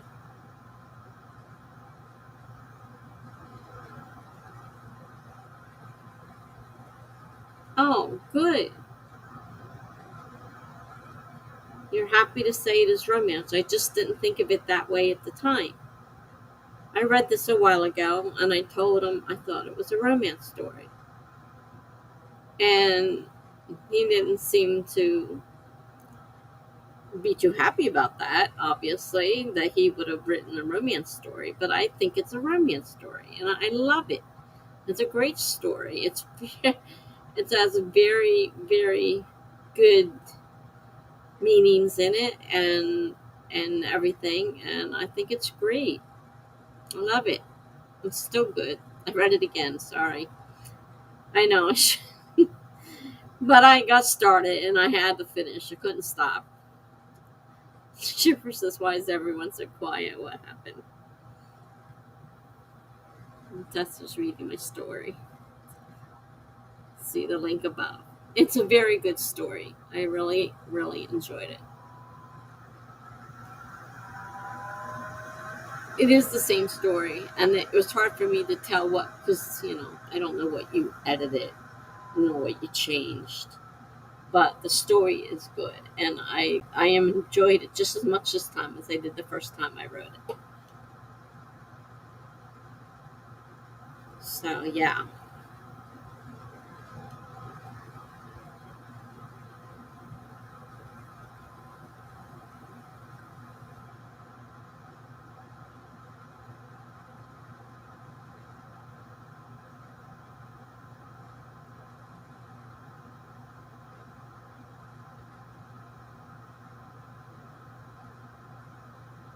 But I'm glad that you now agree and are happy to say it's a romance story. There's nothing wrong with the guy writing a romance story.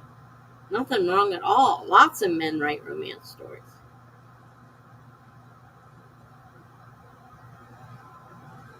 I know, we argued about it for a little while, but yeah, it's definitely. Oh, you saw the preview thing? I worked on that this afternoon. I did two, and I didn't like the other one, so I did another one, and I like this one better.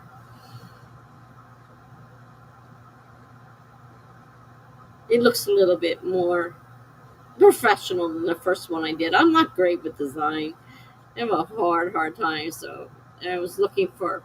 I went on Pixabay. I was looking for a birthday picture that I could use, and that worked out pretty good.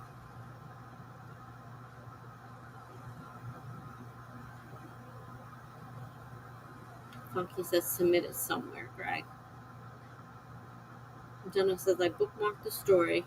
I'm going to read it too, and my cat is biting my daughter on her face. Oh my gosh. I don't know if Fiction Press is still alive, Greg, but there's some good stuff there. I wonder whether I should take it. Let's see.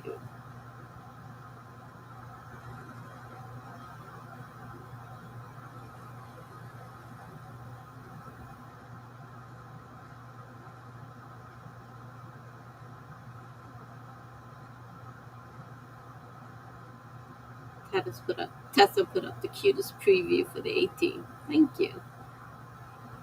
I wonder whether I should take it off Medium and put it on some other website, a site that's more about stories.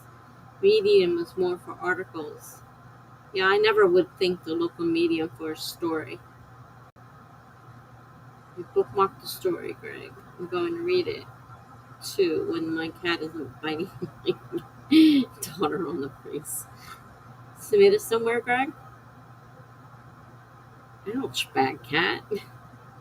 I don't. And she talked about Fiction Press. She totally messes with him and knows what will happen. It's a game that they both love, though. That was a bit of a shock. Greg says, Funky, it's already submitted. I'm just not sure if I did submit it in the right place. Most people don't go to Medium, I don't think, to look for short stories. You want it on a story site. I mean, there's things like Wattpad where you can post.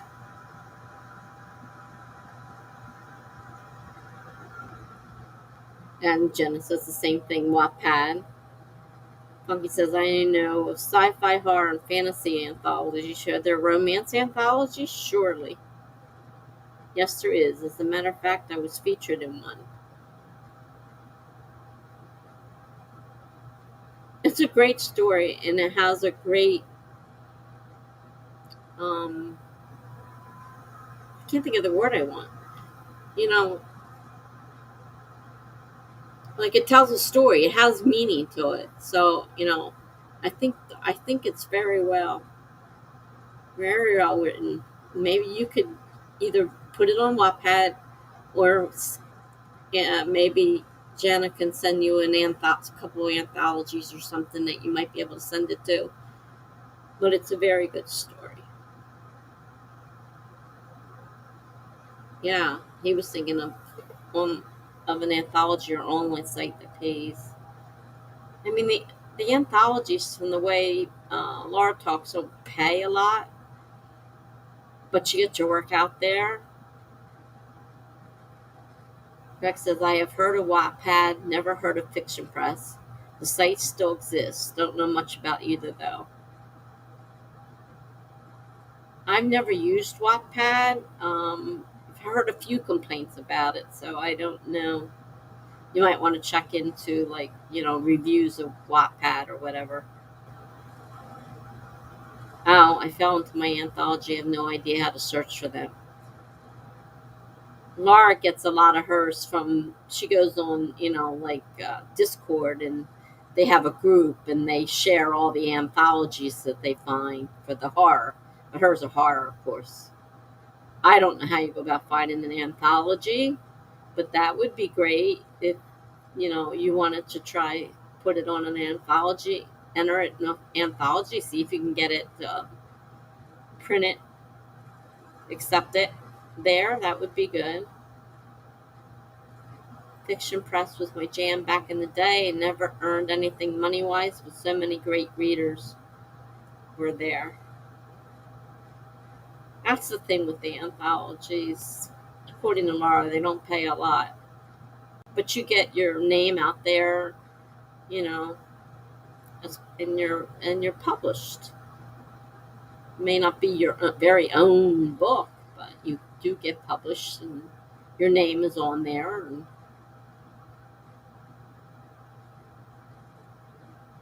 Wattpad, of course, is an online place that you can put things. A lot of people use Wattpad, but Wattpad I don't believe pays anything.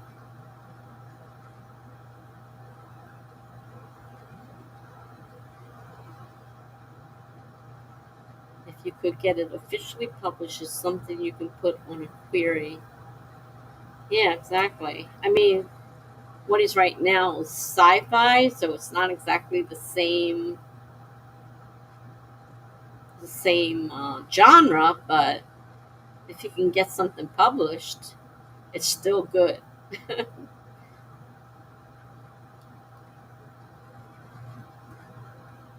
Yeah, I read this a while ago, and like I said, we had some discussion about it being a romance story. It doesn't start out as a typical romance or what you would think, but when you get to the end of it, when you finally read it, it's like, ah, romance. I love it. I think it's great.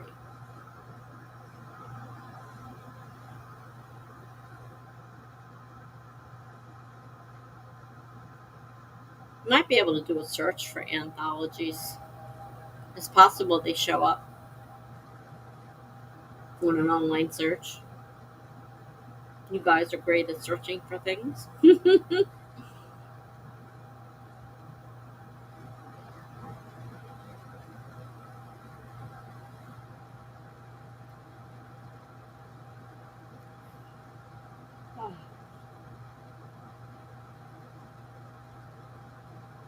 Tonight is going, oh, faster than I thought. Yeah, duh. Yeah, I can't do math. Don't mind me. I'm glad you like the little thumbnail for the.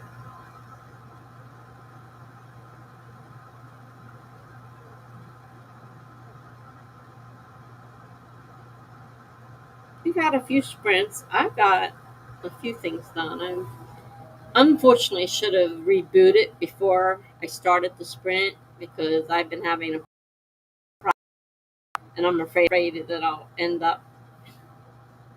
It's like dragging right now. I'm I'm lagging. Monkey says I have to get back at it tomorrow.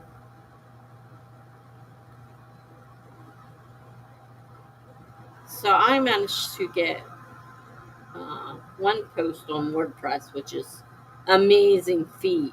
WordPress is giving me nothing but trouble. I was hoping it was the last piece of the story, but no, it ended up I need one more, at least one more piece to finish the story up. It's like 5 parts using prompts. We should be stream hopping tomorrow, Funky.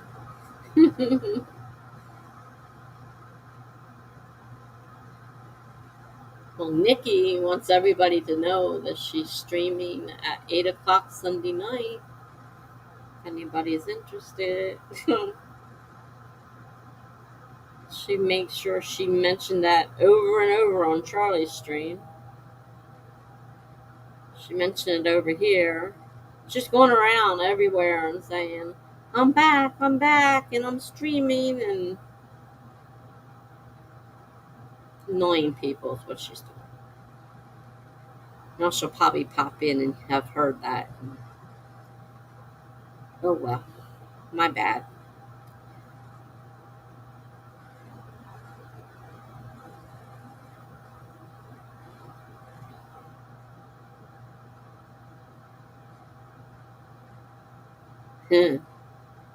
Nikki was on the other night. I'm not sure if you were or not. It's Nikki. It's how she spells Nikki.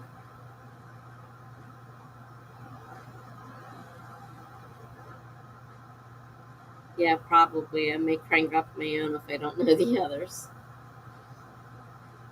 I'll have to keep my eye out if I happen to be awake. I'm not sure what time I'm going to bed tonight. Um, I don't want to say too much because she could pop in here at any second. I remember her talking about that. I really need to get cracking tomorrow too. I am back in the game with new clients. Yeah, you better get cracking. Sunday night is pretty sparse. Nikki has problems, unfortunately. So you have to take your own. Yeah, you have to take your own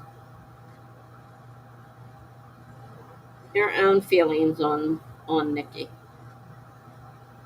She can be very, very annoying though. I feel sorry because most people ignore her, but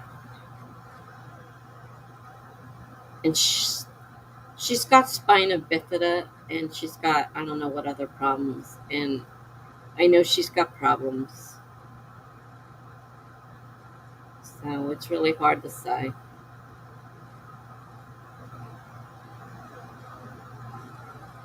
Make up your mind. She said she's streaming at 8 p.m. The last I heard. Jenna says I need to go shop in the morning, but that won't be long.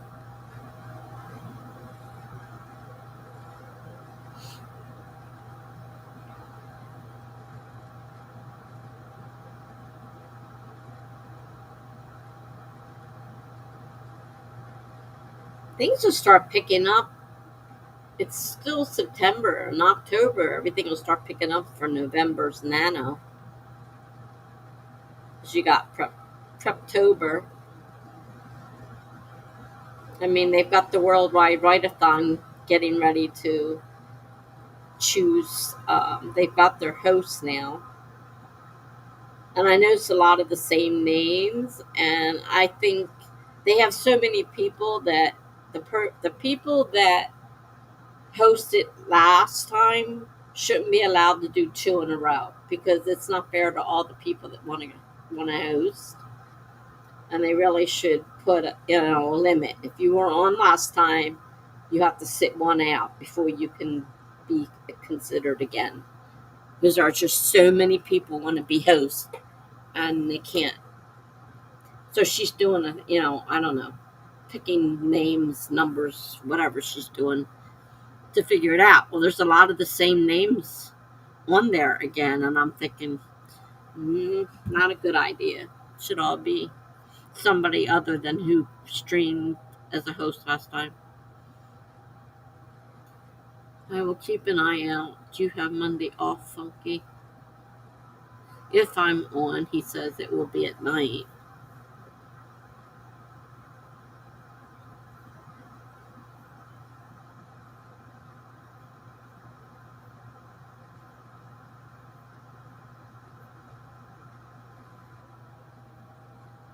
Yes, you have it off too. I had the days all screwed up when they were all talking about it earlier. I'm like, what are you guys talking about? It's not a 3-day weekend. And then I look at my calendar. I'm like, oh, you idiot. You're still in August.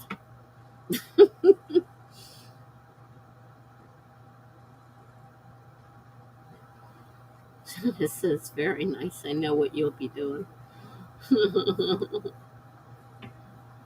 uh,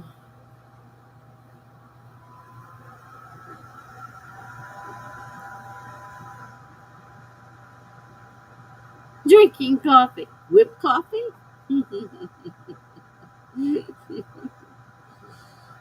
Hmm. Every time you say coffee, I think of that whipped coffee. Playing games?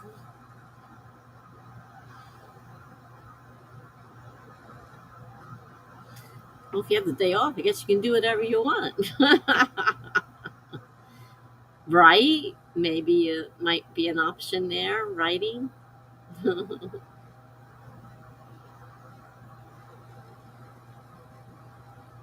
Greg says he can't understand how it takes 7 years to write a book.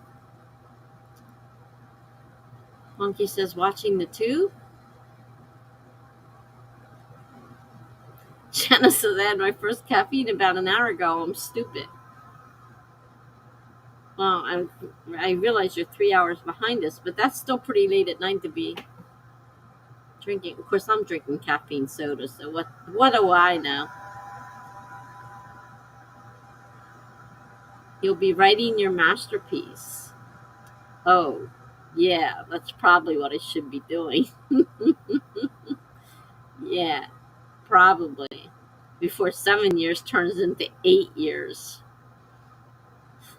Ah, masterpiece. Uh,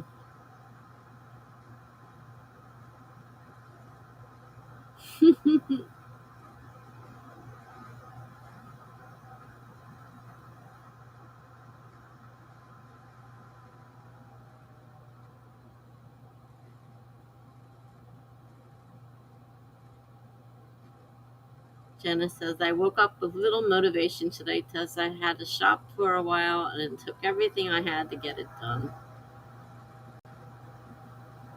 Punky says, okay, I would like to clarify something. Okay, lay it on us.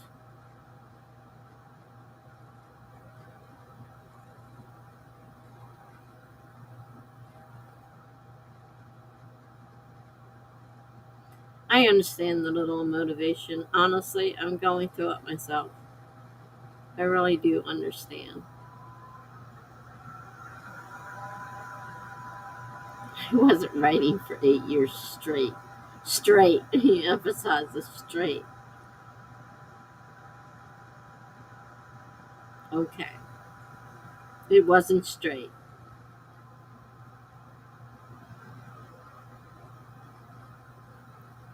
There was a lot, capitalized again, of gaps in there. Of course you weren't. Life happens. Hmm.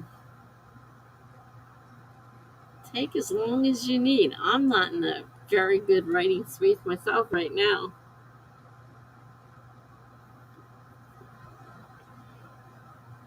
Writing books isn't easy anyhow.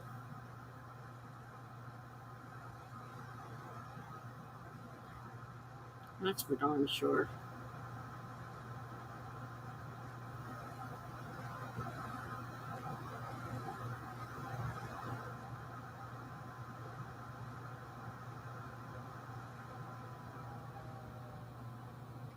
I'm currently using the excuse of my walker being broken to avoid things, which it is broken.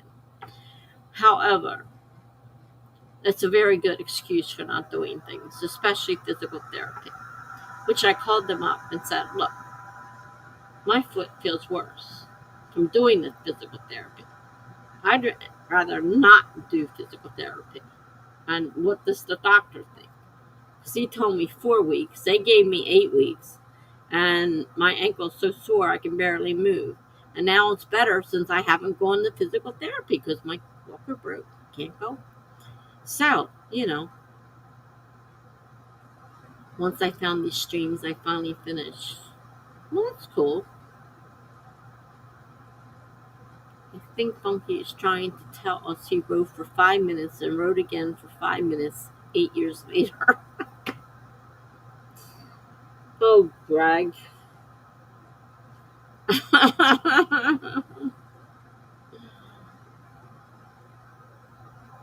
You're not helping.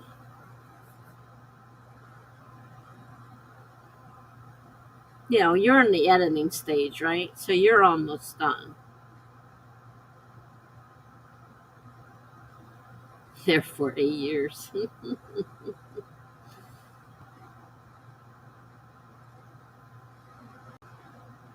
I don't know if I would count it as 8 years if there was time in between when you weren't writing. Funky says it's the best 10 minutes you'll ever read. Oh, God, you're funny.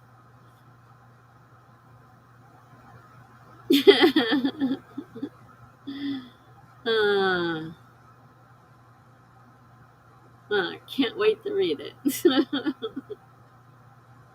it'll only take me 10 minutes. That should be easy. Greg says, so you're finished. What is it? Novel? Short story? Magnus opus? Oh my God.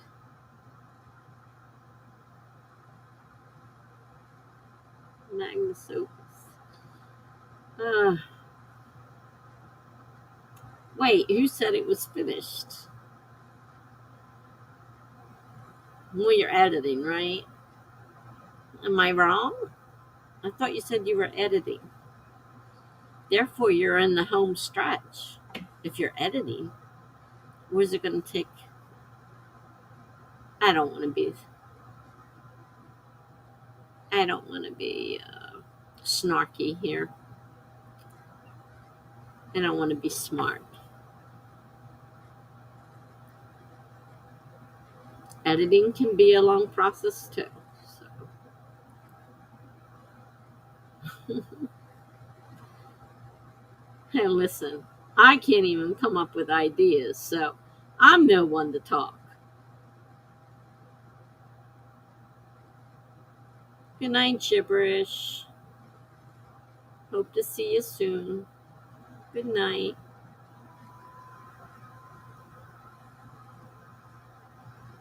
Funky says, yep, editing draft 4. Uh-oh. Which is hopefully the final. I got beta feedback. Ah, the dreaded beta feedback. We have to fix everything. Or not fix it.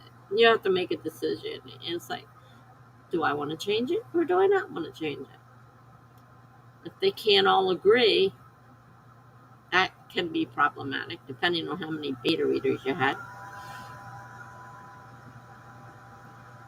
Greg says, the funky from 10 minutes ago said, once I found these streams, I finally finished. Oh my gosh. He finished writing. Now he's editing. Draft 4. There's a difference. Pumpkin says goodnight, Gigi. Jenna says goodnight. Greg says goodnight. Funky is sorry, I'm in first draft. You mean not fourth draft? You're on your first draft? I'm so confused. Funky says last year when I finally buckled down.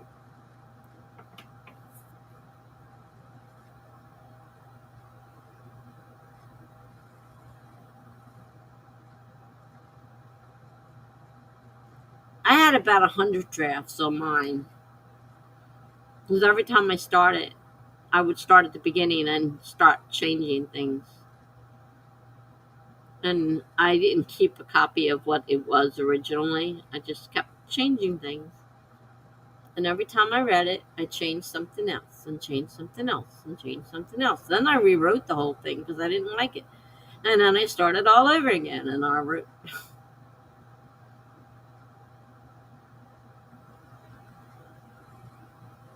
I finally said done and gave it to Melanie and said, here, I'm done. No more. No more changes. I'll be doing this the rest of my life. Because I don't know when to say when. Just keep changing it and changing it and changing it.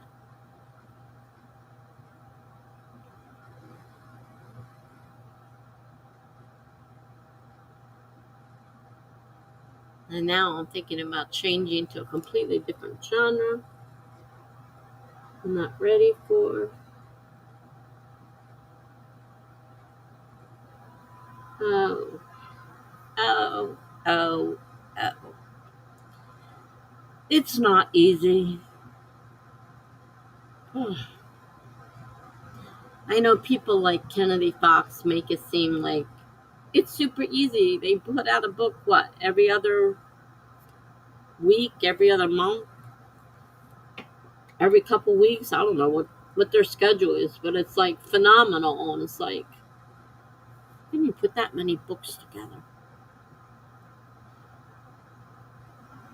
Oh, speaking of that, Courtney, we were just talking about Courtney. She just she just answered my comment from back when I commented on her post about her dad. And she just now, I'm like, Courtney answered your thing. I'm like, Courtney, I haven't done anything with Courtney lately. And then I saw it was the thing from my comment from when her dad died. I'm like, oh, she's just getting around to it now. I don't use write a short story to start you off, Tessa. I wrote 2 short stories before I attempted my sci-fi. Do you realize how many short stories I've written, Greg? In 10 years, I've written thousands of short stories. Short stories and I are not strangers. I have written tons of them in many different genres. Even I had one that might have been qualified as a sci-fi, one that it might have been a fantasy, sort of, maybe. But I have written thousands, yes, thousands. I write short stories on my blog for the last 10 years, several times a day. Some of them aren't all short stories, but most of them are short stories. So, yeah, thousands. So I'm nothing. I'm not a stranger to writing short stories. Funky says, yeah, the 7 years was delay. Finally buckled down and finished the first draft, then continued forward through last year. Jenna says she was bombarded from that, I'll bet. Oh, yeah. I can only imagine how long it took this long to get through the things. I can only imagine if she's trying to answer each one. She sent me a sweet message about your mom. Well, that was nice. Boogie says thousand stamp. I meant a romance short story. I've written them too. Believe me. You want to read a bunch of them? I've written them lately. They're on the new blog. Some of them are 50 parts long. Some of them are 40 parts long. They're all YA romance stories. And a couple of them have other things in it besides romance. Some of them are romance. But I'm no stranger to short stories or romance. And I'm starting to toss them off my blog now because a lot of them I read them, I'm like, no, not worthy. Gone. Nope, not worthy. Gone. That one, nah, I'll keep that one. So I reposted on the new blog. Go through the next one. Nah, won't like that one either. Don't exactly like that one. That one needs a rewrite. I might rewrite that one. I'll have to think about it. No, I'm definitely not a stranger to short stories, romance or otherwise. And I have definitely written thousands of them. Right now, I stand at over 500 posts on the blog I just started a year ago. I already have 500 posts there. Now, a few of them aren't short stories, but there's at least half, at least half of them are short stories. Some are flash fiction. They're even shorter. What is the problem then? Writer's block? I don't know what the problem is. One thing, I have a hard time coming up with stories, which is why I use prompts, because I just can't seem to get the old brain to come up with ideas. So I use prompts. And it makes my brain work. I mean, that one that was 50 pieces. Now, I was going to take that and make a book out of it, but I'm not going to anymore.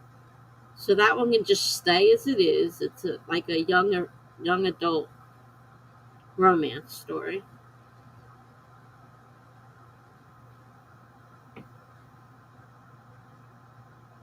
I'm just depressed right now. It's not feeling like doing much in the way of writing. Which is what I told the person who asked me about the writers group. I'm like, I don't know. I'm not doing well right now. I don't feel like writing.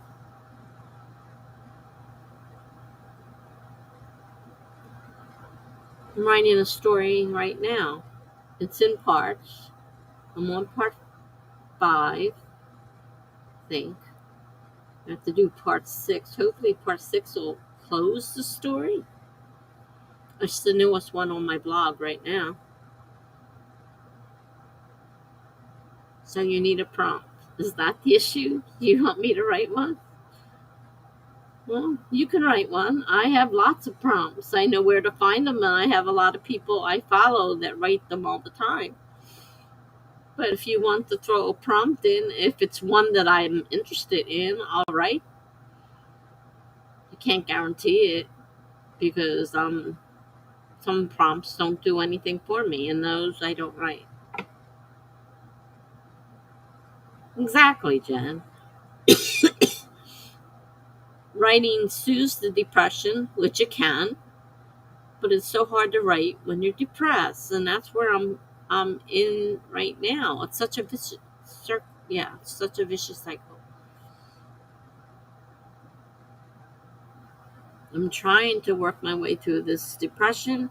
Once I get moved, get settled, and my life settles down some, and I get a chance, I'm going to get some therapy again and see if I can get some help. I wish I could, I wish it was that easy. Other things you can do to just get away. I could quit. I could quit my computer and stop streaming, and would it do anything? I don't know. Brain breaks. I don't know, Funky. It's really hard.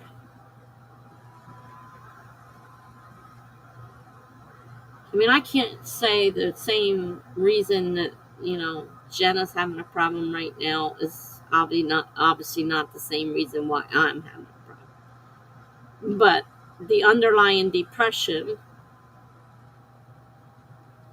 is, it affects, all of us in some way or shape or form at some time.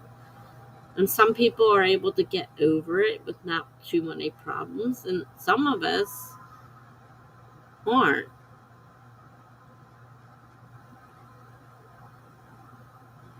I typically get most of my ideas doing other stuff, but I'm not sure how much you can get out.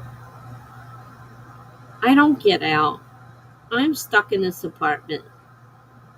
I don't talk to people. I prefer the hermit lifestyle. You people are my friends and my family. I don't even see my family. My family doesn't have time for me. So you guys are my friends, you're my family. And I don't know what I would do without you guys.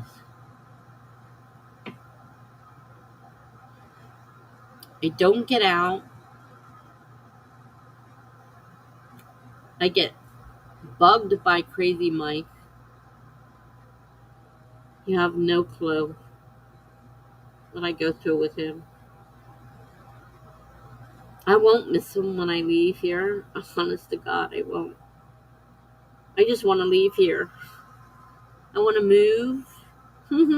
I just want to move. Jenna says I was just telling my best friend in New York that I am closest to her and everyone here over real life friends. It's true. In a lot of cases, I know it is for me. Monkey says, what about a stream where you don't need to worry about writing?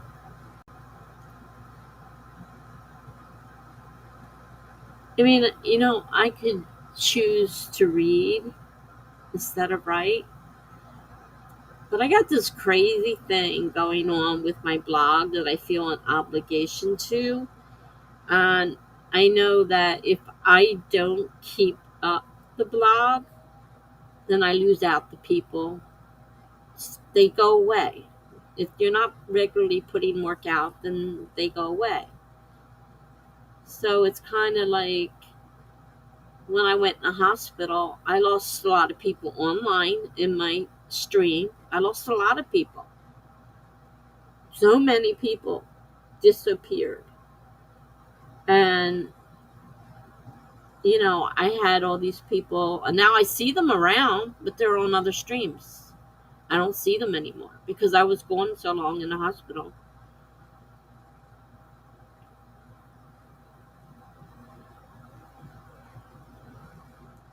Jenna says, I have them, but life keeps a person busy. And that's part of my problem. My life doesn't keep me busy. I'm sitting here alone all the time. Just hang out and chat. Funky says. Jenna says, I am trying to reach out a little more now. I'm making an attempt. I was just really scattered for a while. Greg says, prompt incoming. Oh boy. Funky says, you have a lot going on, Jenna. Yeah, she does. And in the back of my mind is the fact that my father is 89 years old and had a stroke and dementia and is in a nursing home, and that any moment I could get that phone call telling me that he's gone. And then I'm going to be where Courtney is. I feel so bad for her, but I know that could happen to me at any time. Greg says Jennifer looked at her watch again. She had been waiting almost an hour in that busy, cramped coffee shop. She hated dates who made her wait. Oh, God. Not as much now. Mainly working at the office. Everything else is really calming down. That is good, Jenna. He had been, Greg says, he had been punctual the first time. Then she saw his car pulling up on the car park. The passenger door riddled with bullet holes. Oh my god.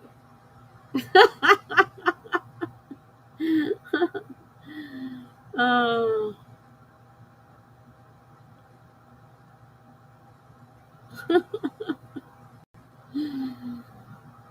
uh, I'm not sure about that one.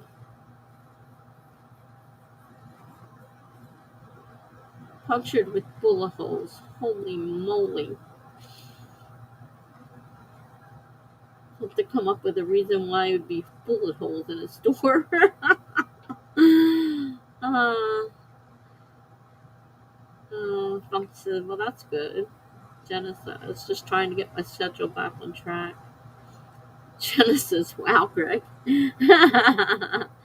uh, uh,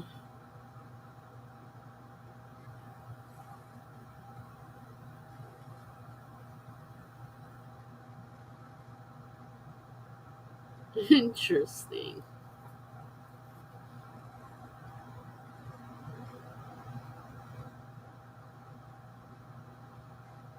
Puppy says he opened the door with a loud squawk and said, I'll be back. It was Arnold Schwarzenegger. That could go in so many directions. Yeah, that could go in, it definitely could go in so many directions. He could have borrowed the car. He could have actually been shot at. Could be a drug dealer. His brother could have taken it somewhere and gotten shot at, and he didn't even know there were holes in the door. I don't know. Greg says, if Tessa doesn't want it, you can use it, Jenna. Now that could be a story. Well, they say that two people can get the exact same prompt and come up with two completely different stories. So actually, two people could use, or more, and come up with different stories.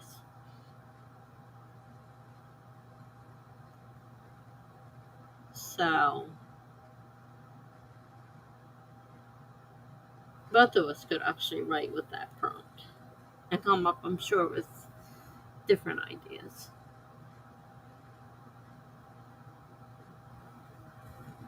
I have to stop crying. I'm sorry.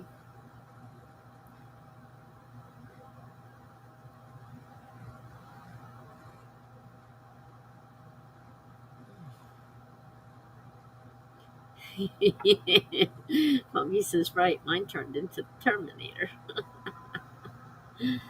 Uh, uh, I'll be back.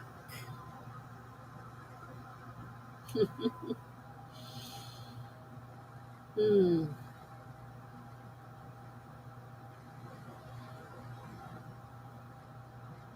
Beck says, I like how Tessa's already working out something, though. Drug dealer might not have seen the bullet holes. Yeah, I got a few ideas.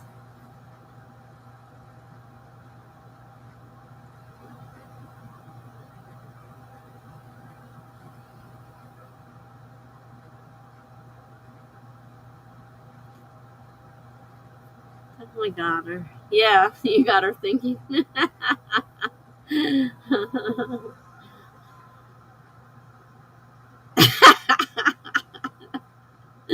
Monkey says, don't you dare put Terminator on the list. I don't think any of my stories will have the Terminator in them, thank you. Besides the fact that the Terminator is owned by somebody else, I could get in trouble for that. I think we'll skip the Terminator. Thank you, though. You want the Terminator for yourself? Is that it?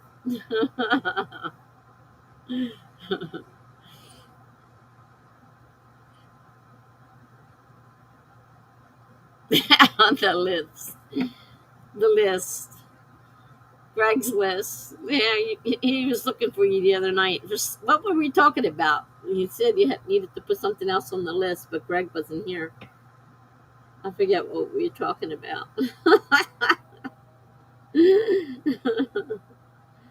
Oh my gosh. The list you guys have going for me.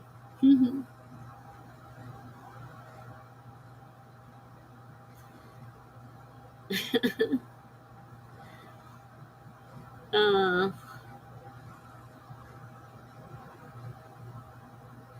to Funky. Hasta la vista, baby.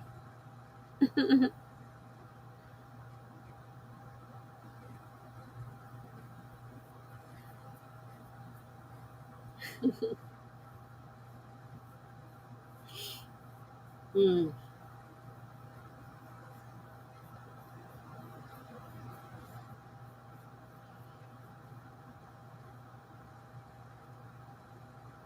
I've thrown away hundreds of stories that I've written off the blog, just delete them. So this is stupid. Funky cock shotgun. Who are you cocking that shotgun at, mister? Don't make me get my shotgun out.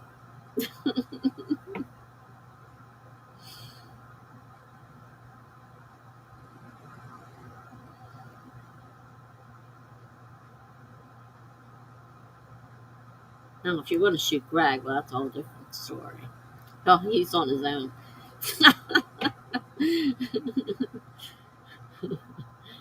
Oh, Greg inspired you.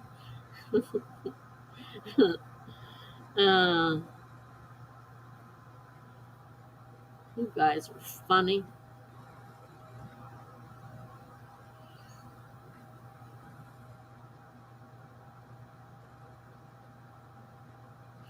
I had to order another walker because they won't cover it. So on Friday, I should have my new walker. I have to reschedule everything for next week, since I'm all totally confused as to the.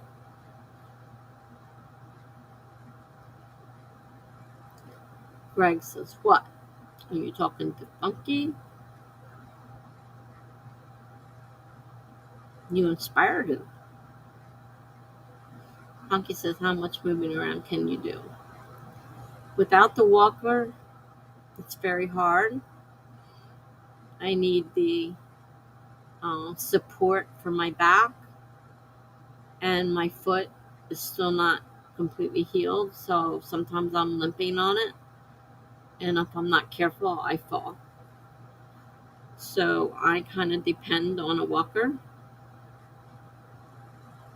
I have a bad balance problem as well. Right now, it is time for another pain pill. I had to stop doing PT because I didn't have a walker to get there. And I am not dragging myself across all. Just to get to my car would kill me.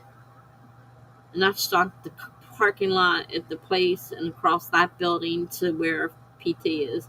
And then have to do the PT. And then I wouldn't have anything to support me because when I need PT, I can't walk. I am like literally putting all my weight on the walker and limping. That's how bad the PT is. It's killing me. I told him today. No, Friday. I called and said, "Look, what does the doctor say? Because this is not doing any good. Now I have a sore ankle. I broke my foot. I have a sore ankle now thanks to the PT. I don't think it's working." Jenna said, "That's terrible, Tessa. Insurance won't give you a new walker?" No, they're supposed to last 5 years. These things are not made to last 5 years. How convenient that it has to last 5 years. Oh, and the warranty is 6 months. I've had the walker a little over a year, and they said, well, the wheel broke off. The bearings were shot. They fell out. The wheel fell off. And they said, oh, well, it's not a frame issue, so we're not covering it. And it's out of warranty anyhow. Bye. That's what they said. It's costing me about $100. There are cheaper ones, but they're made by the company I just bought the last one from. So I am not going with them. I'm choosing a different one. Hopefully it'll be better shape than the one I got from the company. At first I was just going to order it from them, and I thought, no, why should I order from them? There must be other companies out there that make these things. Screw it. So I had to pay for it. So I just put out $100. But I've been stuck here because I can't walk that far without it. I can hobble around the apartment a little bit, but that's about it. Oh, I just put it on the credit card. I got enough. I just got paid, so I got enough to pay it. No, I can't get by without a walker. Really made me mad. I had to keep calling them, and they kept saying, we're sorry. And my neighbor says, why didn't they send a new wheel? He says, surely you could put a new wheel on that thing. Yeah, ask them why. I just got an email, short and perfunctory. Our warranty is 6 months. You've had it a year. It's not the frame. That closes the case. Thank you so much for being a part of our company. Like, God, give me strength. Is there somewhere you could do water exercise? No, not that I know of, because I can't afford it. There were places that have pools, but the expense of a membership, don't have it.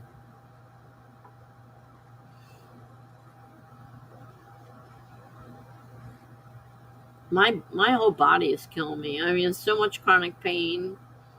I've been in chronic pain ever since I was a kid. I'm on the top of the Percocets now. I can't have anything stronger. I said, what am I supposed to do? My pain is so much, I can barely stand it. I can barely move. Well, we're sorry, because the state's cracking down. We're not allowed to write anything stronger. So you're stuck. I'm at the top of the Percocets I can have. Can't have anything more. That's it. You're done. I said, what am I supposed to do? I can't move. Don't care. I don't know if the new place has a pool or not, tell you the truth, or if it's part of the package or not. That's another thing I don't know. I don't know anything about this place, really. And there's nothing on the website. They're still building it. I called her the other day.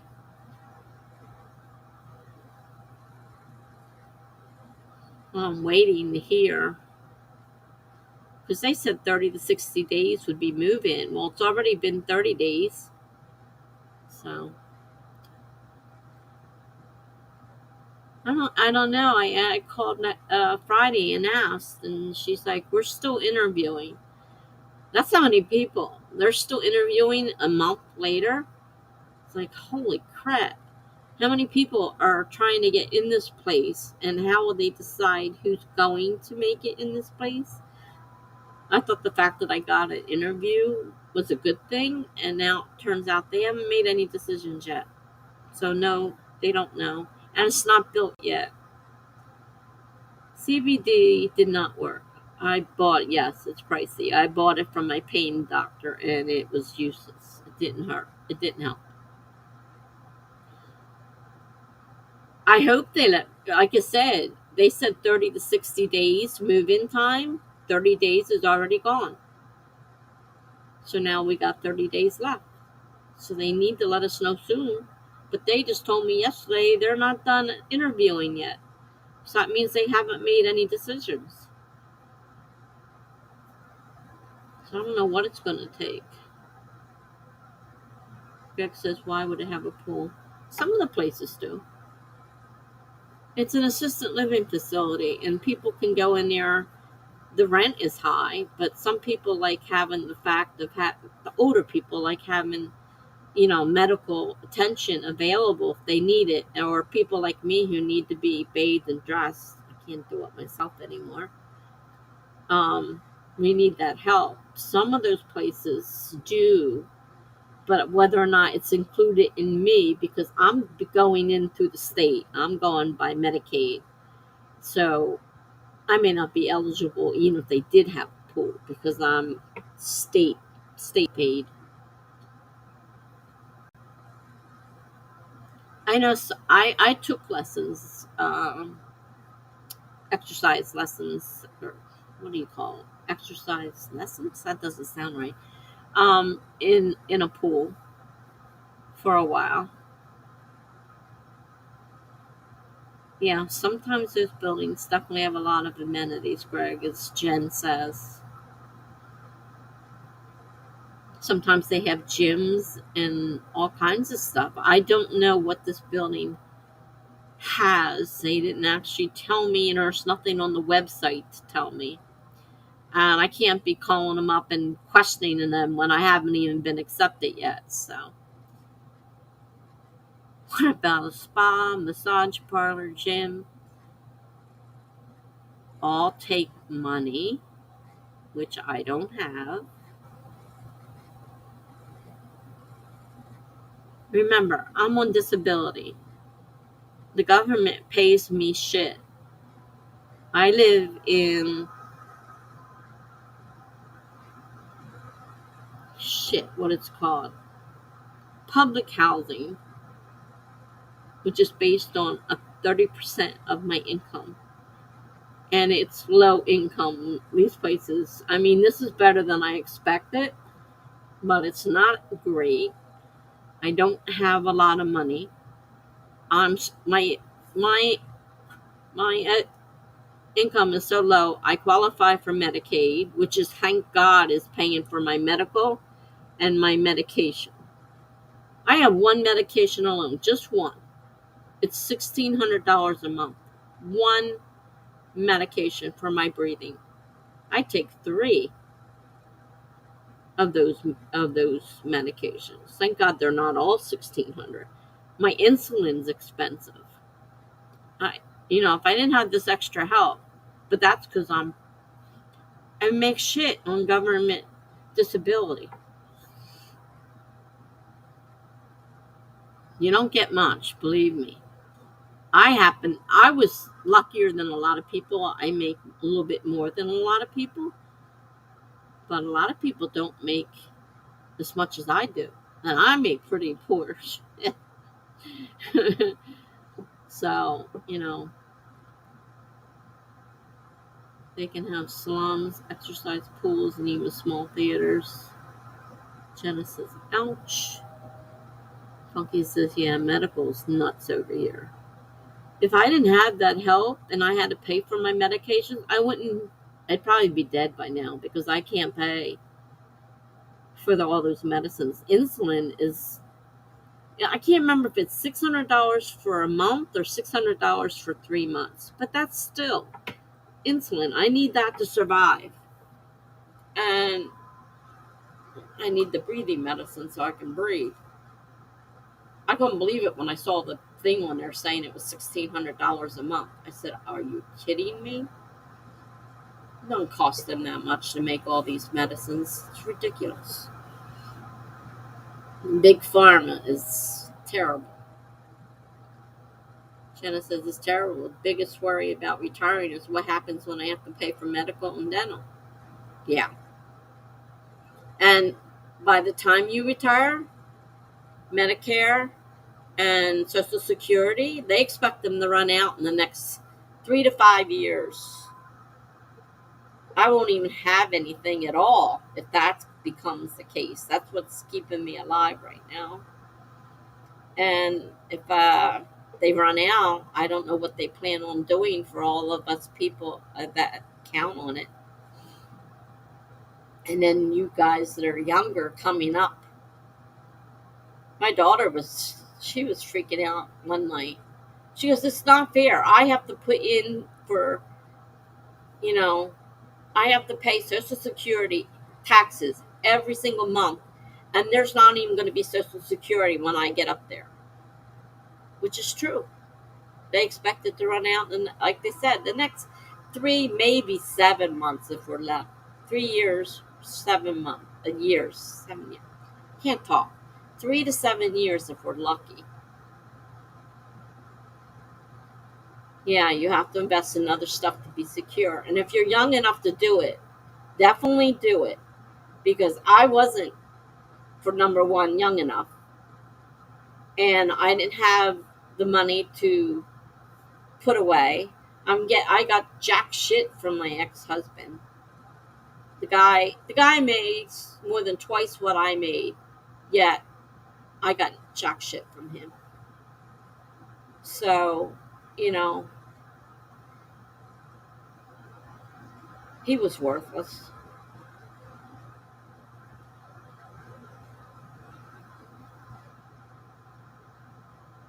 So yeah, who knows how much longer. They're not. I've done some research, and they're saying some are saying 3 years, some are saying 5 years, some said maybe if we're lucky 7 years. Even savings is a bad idea now. Well, yeah, you can't get anything. Our country especially, you're not going to get anything for your money. If you have money in a 401k, you end up losing money. That's what happened last time. All those 401ks became worthless.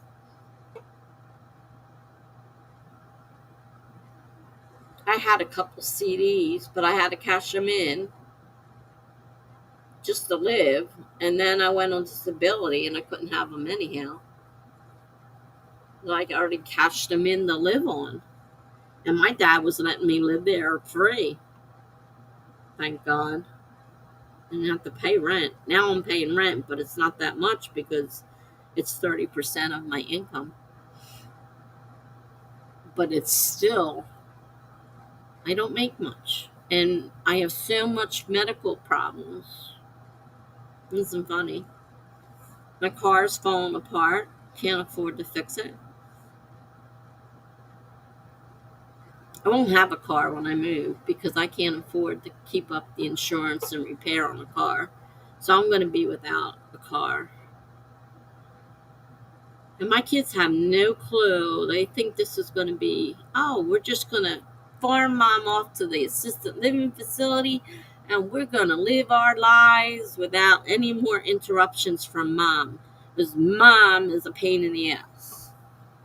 Yeah, mom is definitely a pain in the ass. I know what my kids are thinking. They don't have to come out and say it. Though my one did. She came out and said it. I'm like, I looked at her and I'm like, I can't believe you just said that. And she goes, I'm sorry, Mom, but I can't afford to take care of you. I have my own family to worry about. I am your family. I gave life to you. I took care of you. And now I'm sorry. The tables are reversed. She doesn't see it that way. And her kids aren't babies. Her kids are 12 and 15. And she's acting like she's got to be there for their every move to take care of them and change their diapers and feed them. No, she doesn't. So she thinks farming mom away to the assisted living is going to make things easier on her. You know, what we deserve and what we get are two different things. And sometimes I wonder what I did in my last life to deserve the life I got this time. Must have done something hell of a long that was terrible.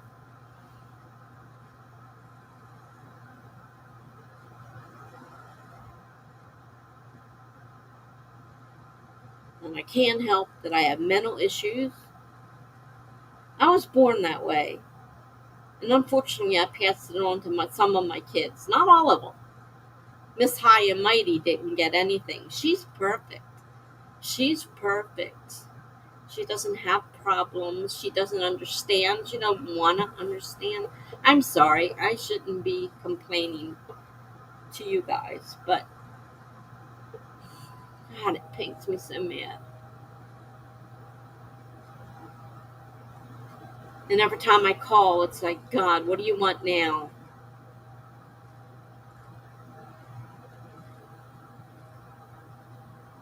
She got a little bit better when I almost died. She got a little bit better. And now that his father just died of cancer recently, she got a little bit better again. Because now she's realizing she could lose her mother. She thinks she's so damn smart.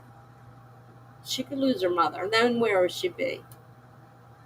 She thinks she's so damn high and mighty. I didn't raise her that way. Honestly, don't know what happened.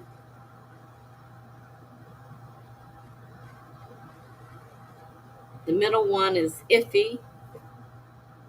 The youngest one, he cares the most. He understands because he has bipolar too. And he understands. But he's in North Carolina. Not much help. So, yeah, that's life. Life sucks.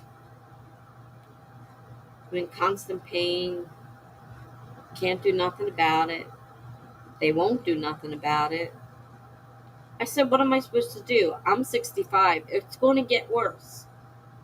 I'm only 65 and I'm already in this pain. What am I going to do when it gets worse as I grow older?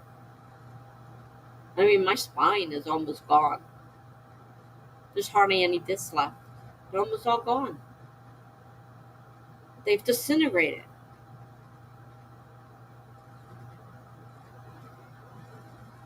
Can't replace them.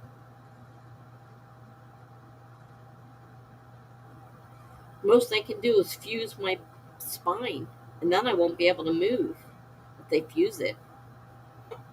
I don't know what's going to happen.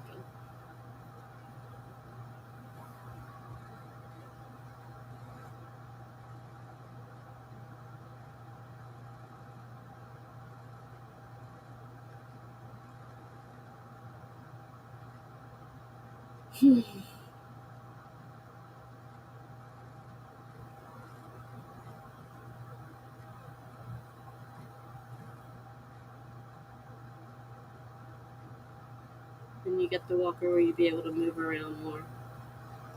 Yeah, I'll be able to get a little bit further because it has a seat on it and I'll be able to sit down when I have to. I have this old metal, aluminum one that I can't sit down, and when I suddenly can't breathe and I have to sit down or my back is killing me, I can't because it's not made for that. So I have the one with the four wheels and the seat. That's the one I have to use. And then I'll be able to, it's hard lifting it in and out of the car, but I can get around with it a lot easier. But I'm in so much pain that, just trying to sleep at night is hard because if I move the wrong way and something hurts, I wake up. I can't get out of bed because I'm so stiff in the morning. It's terrible. Yeah, down right now. I mean, I was doing it, but right now I can't put a lot of weight on this aluminum walker. It's not really great. Your daughter's going to a party at 10. 10! Gee! Love to be young again.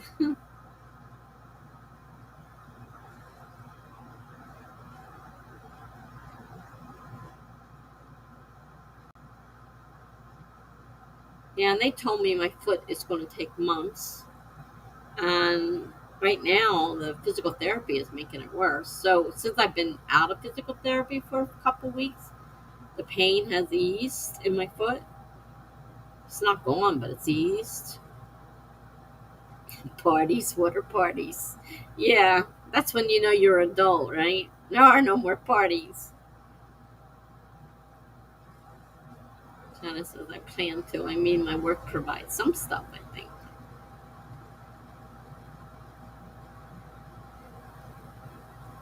Something I've never really liked. You mean parties?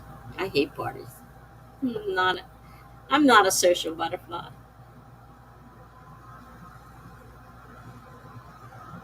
I couldn't even tell you who lives here. Besides the fact that people are dying here all the time, there are always new people. I don't know who anybody is.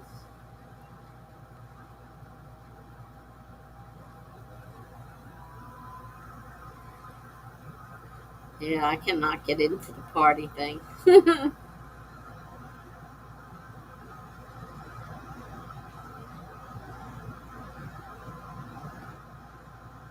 That was part of the problem. Was my ex-husband loved to party, and I never wanted to do anything. So he was always mad. I said, "These people don't want us there anyhow. You invite yourself to play." He invited. He would invite himself somewhere. I'm like, these people didn't ask us. They did not invite us. You invited us.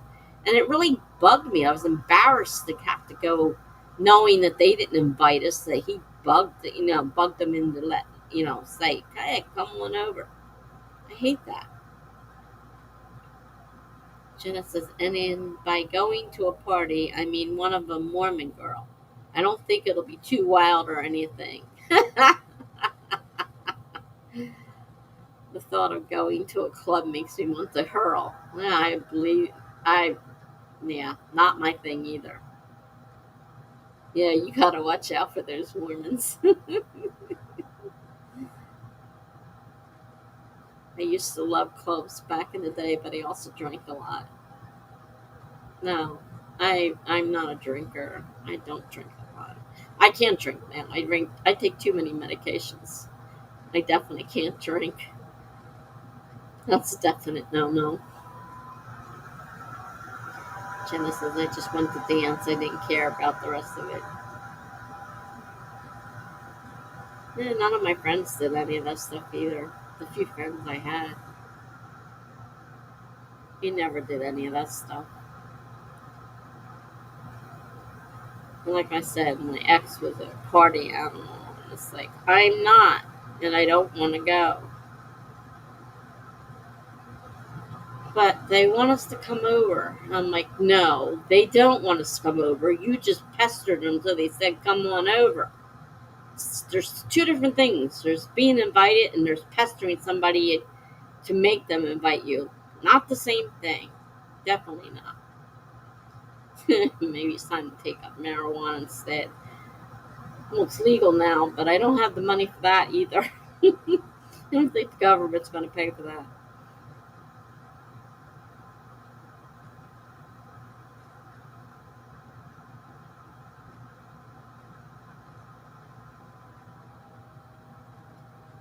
Just eat my CBD bears and chill out of here. Well, that was the other issue with that. Not only is it expensive, it didn't work. And I love those stupid little bears, and I want to eat more than I'm supposed to. Because it was like candy. And I'm like, oh my God. But I didn't find that they did anything. Not too much gives me much relief. The Percocets are barely working anymore. Time to take up a fund from some microdoses for Tessa. uh,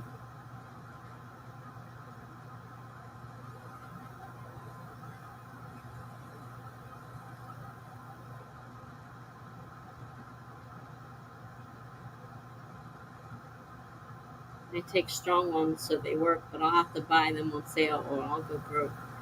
I don't know what they sold at the pain medicine. They were $60 for a small bottle,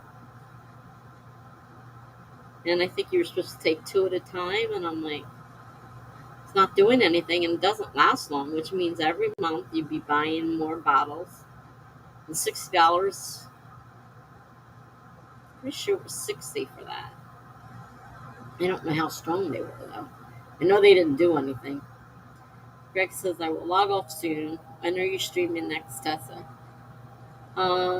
Today is Saturday, so Tuesday. Tuesday at 7. My time. Oh, excuse me. My time.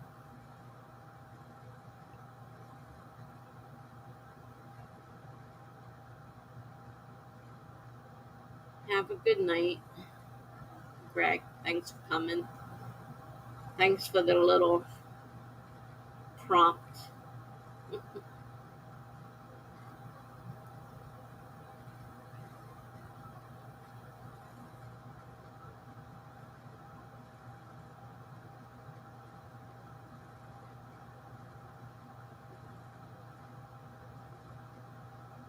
So that means this Wednesday is. Oh, crap. This Wednesday's that writing meeting. I thought it was next week, but I got my weeks mixed up, so it's this week. Oh, jeez.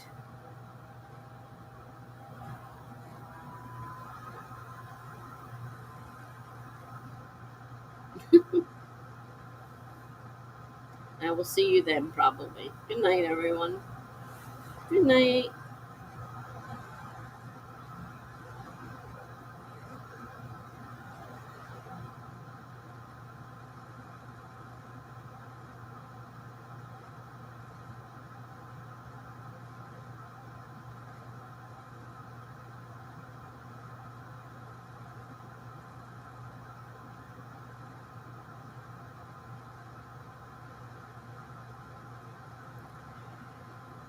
Ah,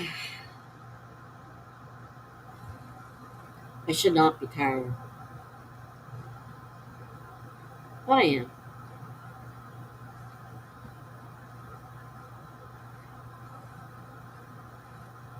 I'm dreading getting out of this chair. You're really curious about Gigi. She's a total mystery to me. Yeah, she's got a rough life ahead of her, unfortunately. She seems young. She is. She doesn't write. Nope. She just likes hanging around here. She told me before she likes hanging around with us. But she doesn't write. And I'm fine with it. I don't care. I like her. But she's got a rough life. And things aren't going well at home. And so, yeah.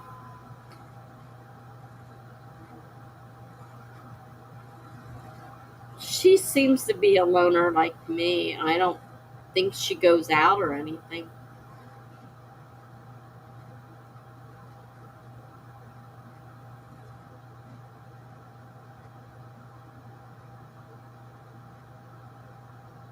I don't mind at all. I was just curious. Yeah, she's talked a little bit about her life and she's got a hard time. And, I feel sorry for her. And she's kind of, stuck. She's trying to go to school. She's got to work. Oh, yeah, she has it rough. Yeah, like Jenna says, she's a sweet girl that deserves a lot better than what she's got. Things she's told us about her family are horrible, but she's stuck. They give her a room at the house, occasionally some food. Most of the time, she has to feed herself. She pays for her own college. She works, and then her mother, you know, won't won't help out medically wise. I don't know what's going down with that, and she has some problems. So she doesn't talk a lot. She's very quiet. Yeah, I agree with Jenna. Take all the people like her and adopt them and give them a better life. It's really a shame. The things she tells me, I'm like, oh my god. Like, you got to get out of there, kid. Somehow, some way, you have to get out of there. They're just taking her down. And her father thinks the whole thing's funny. He doesn't like his wife. So he thinks the whole thing's funny. I'm like, what? And her mother does all these things and he just laughs. That's funny. I'm like, you gotta be kidding me. He doesn't even help her out. Obviously the mother wears the pants. And the mother is she's a real bitch.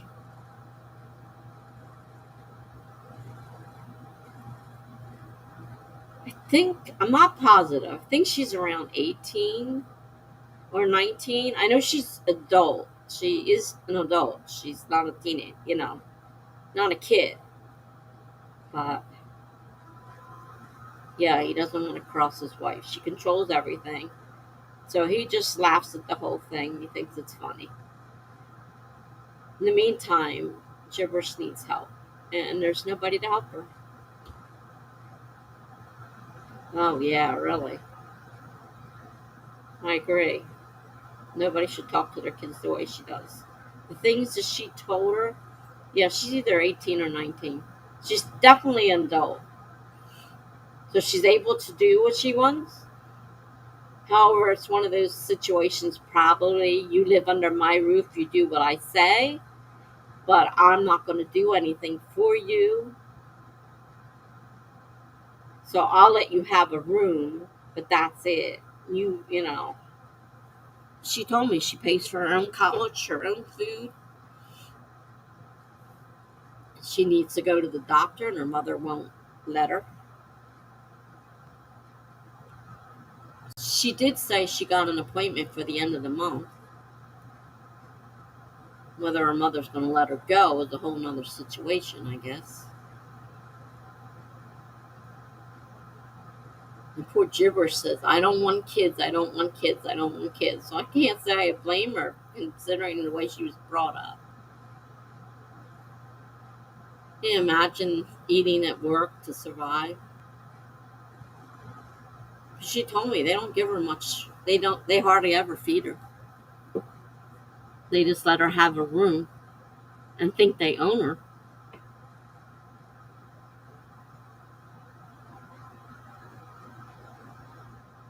I said, isn't there somebody that you might be able to rent a room from?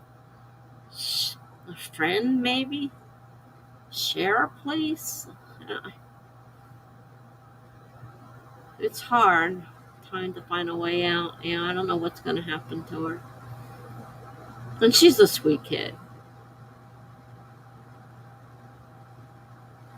She's been here a long time now. Yeah.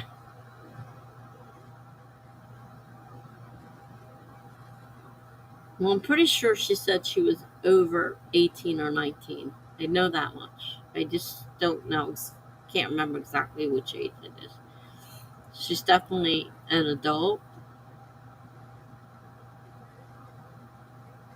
legal wise, but though the uncle screwed her over, they left her behind at the airport and left without her.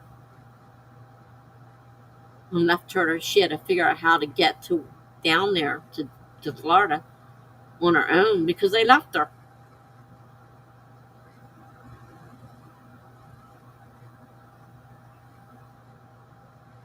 So I'm not sure just how great that uncle is. If he didn't make sure she got there and got on the plane with him. Remember? He left her at the airport. She had to take 2 planes to figure out how to get down to Florida. And she didn't know what she was doing. She was terrified. She had thought everything was going great. She went to spend the night. No, she wasn't allowed to spend the night. She had to meet up with her uncle, and she was going with them. It wasn't her family, it was her uncle. And somehow they all got on the plane and left her behind.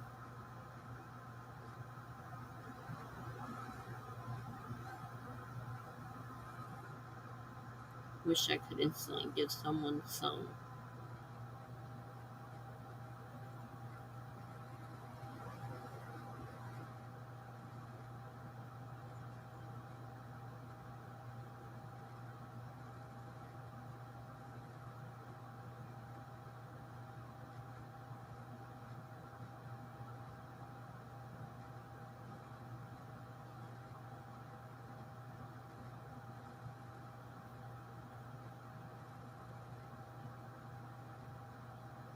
I mean, my parents didn't have money. We were poor.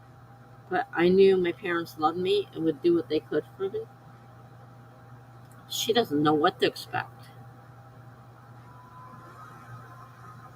Yeah, I think she's pretty much got it beat out of her. She doesn't have any fight. And she's a lot like me.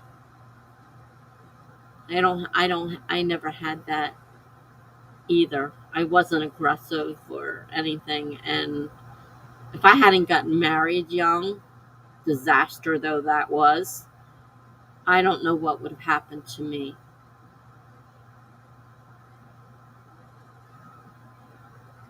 Jenna said I told her that she could work a couple of jobs and save up for a place to live, but that might mean giving up school. She could rent a room, but that's a lot at her age.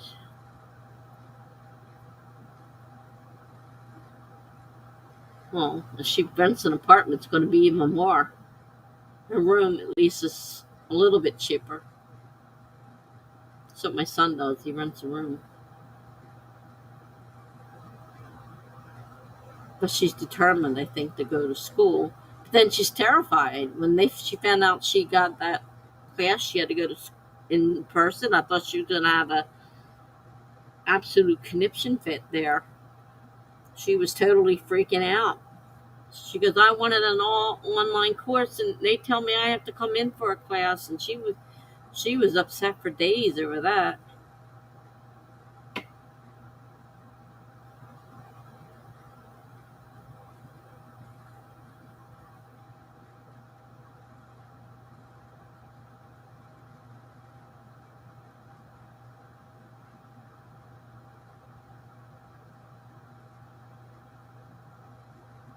I mean, you could get a couple jobs, you could get a place to live, and you could take one course at a time. It'll take a lot longer than doing all of it at once, but you could still get your schooling and not have to live at home. But she seems very scared, like I was, so I can understand that, being afraid.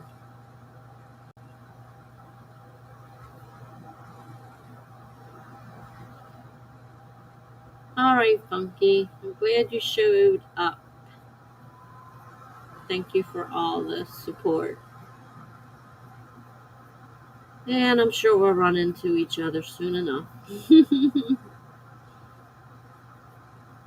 Have a good night.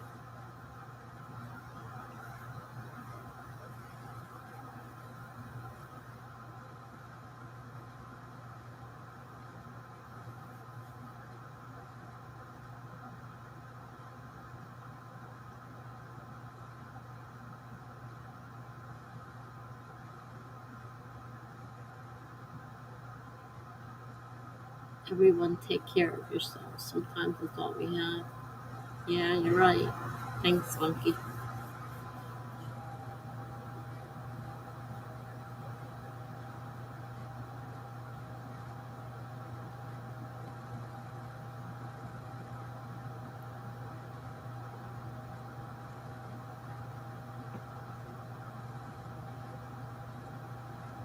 It says there's 6 people here. I don't think there's 6 people here.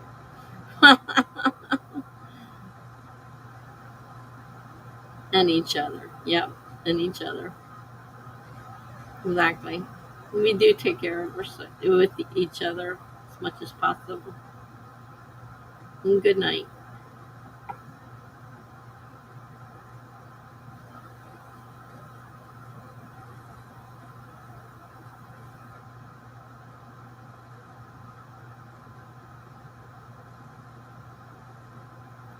This is a great group of people.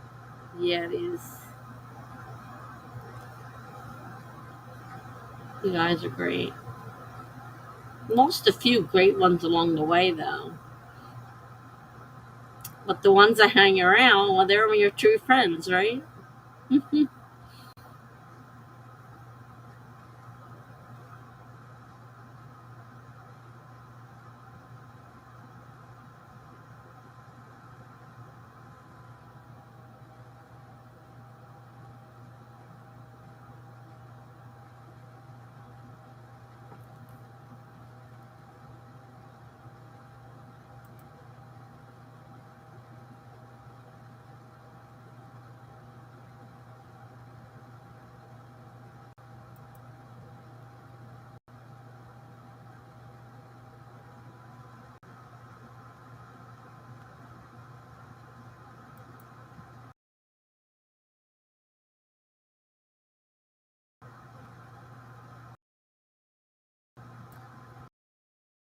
What? Oh, it's lagging again. Crazy thing.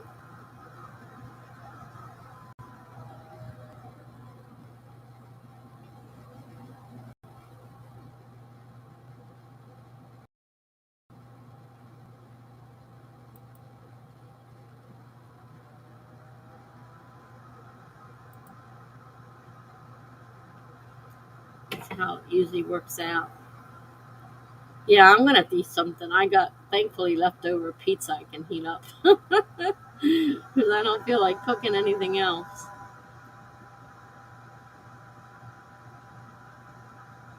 Yeah, and it has pepperoni on it, so I'll probably have heartburn in the morning. But I'm not cooking anything else, so I guess I'm kind of stuck with it.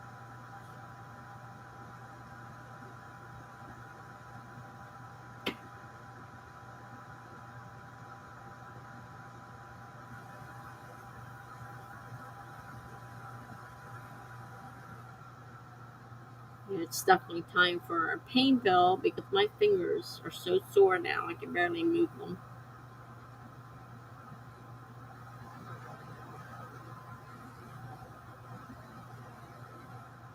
Chinese last night, but you realize more and more that you don't love it as much as you used to.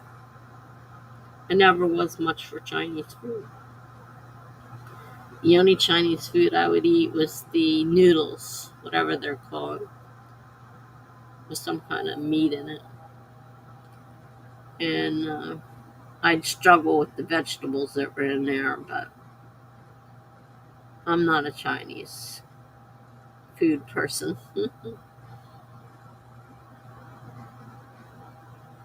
My son loves it.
I like being on Charlie's streams because I don't have to do anything. I'm just a co-host. I just have to be there.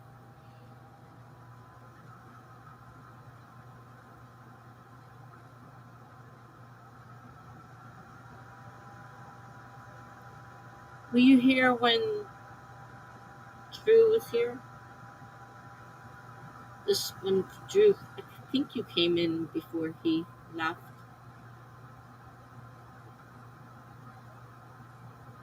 I'm glad you're excited. I'm not all worried and everything.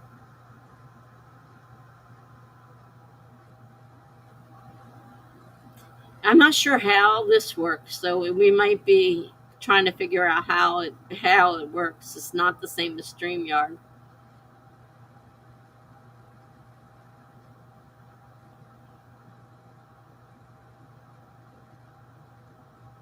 And you feel like you know people a lot better now. Well, most of the same group is here now. We occasionally get a few new people, but mostly the same group is here. You might still drink a little bit. Nobody's going to stop you.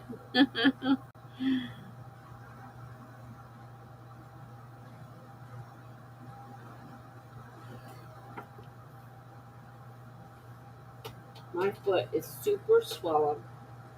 It hurts really bad.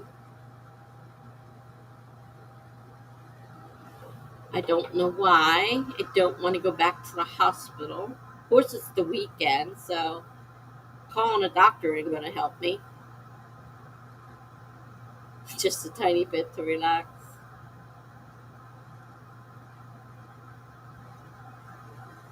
I don't think I've ever felt relaxing.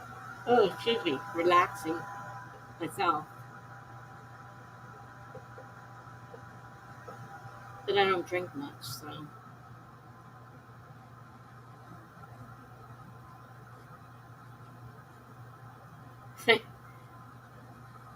I had a toothache, and we didn't have anything in the house except for 180. Was it 180 proof? I think it was 180 proof.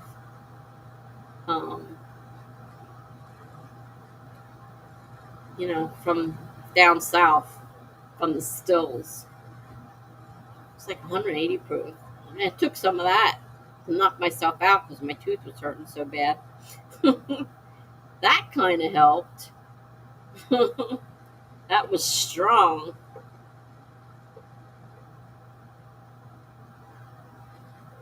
I had a terrible toothache though. So that helped knock some of the pain out of my tooth. It was late at night. It wasn't going anywhere, so I just drank it. But I don't drink much normally.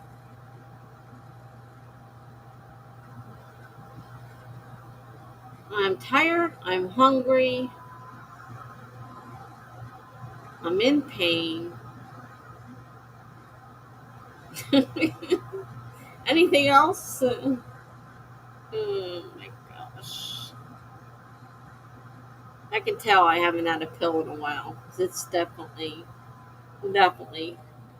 hurting everywhere. Everything hurts. And that means it's been longer than it should. Going to bed tonight is going to be fun, fun, fun.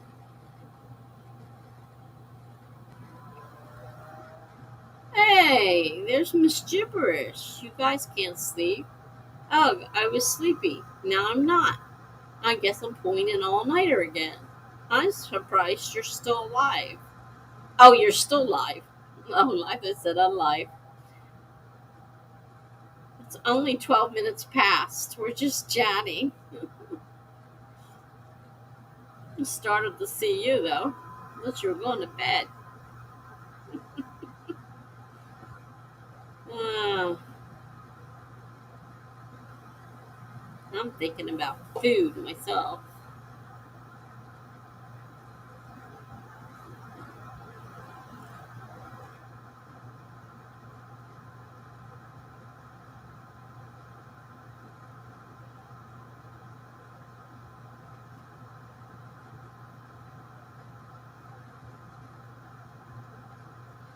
got pepperoni pizza in the refrigerator. Thinking about heating up.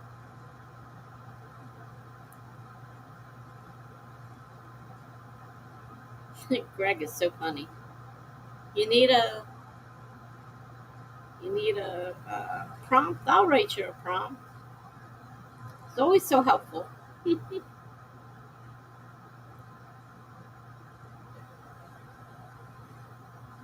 Oh, I forgot. It's Sunday. You end at what? I thought you were ending at 11 today. Oops. Yeah, well, it's Sunday now. It's technically Saturday when I started. And Saturdays are 9 to 1. But they usually run later. Rarely do I stop at the exact time. I know I have no self control. Other people say, "Okay, I'm doing exactly 2 hours, and that's all I'm doing. I'm not doing a moment more." That's not me.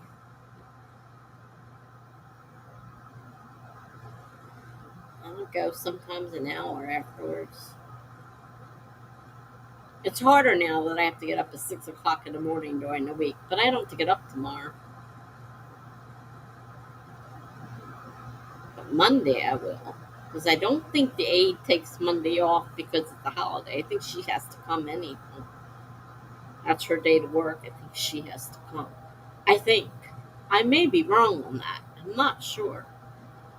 She did say she'd see me Monday, but that doesn't mean she remembered it was a holiday. So I guess I'll find out at 7 o'clock on Monday if she shows up. Well, I finally have one that shows up. We're on what? Our fourth week. She's been here 3 weeks. And so she shows up, which is more than I can say for the first few they sent me. However, she comes at 7 o'clock in the morning, which means I have to get up at 6 o'clock in the morning so I'm ready when she gets here. Which means if I go to bed at 12, which is usually after 12 before I go to sleep, I don't even get 6 hours of sleep. So I end up falling asleep on her. And then she leaves, and it's like, oh, I'm taking a nap. If I don't have to go, if I don't have somewhere I have to go. And I canceled everything this week because I knew I wouldn't have the walker until definitely this week. And when I found out that I wasn't going to get one at all, I quickly ordered one to come as fast as I could get. It was Friday.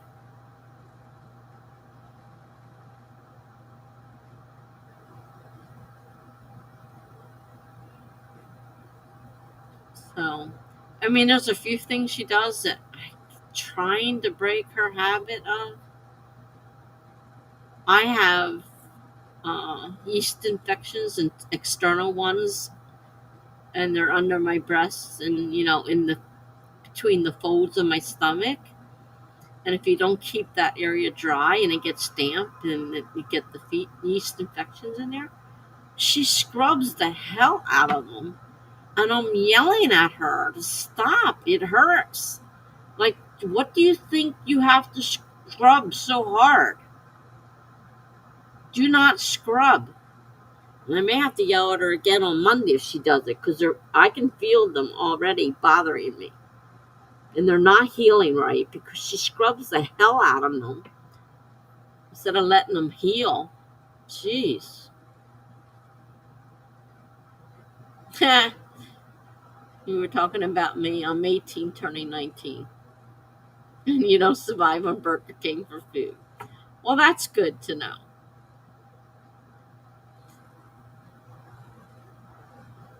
I'm glad to hear that. Burger King is not the best thing to eat on a steady diet.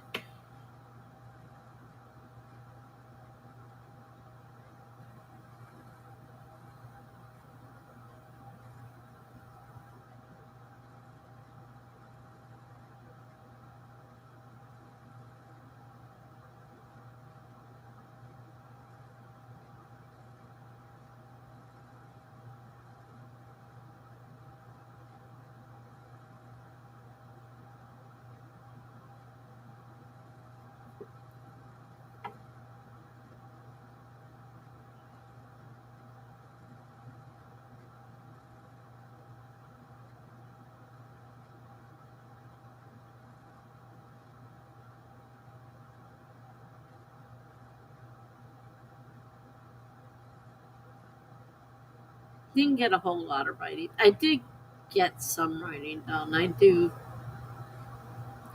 appreciate the fact that I managed to get the one done.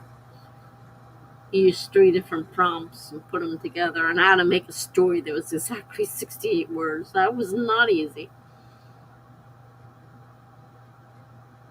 Did you read Greg's story yet, Jenna?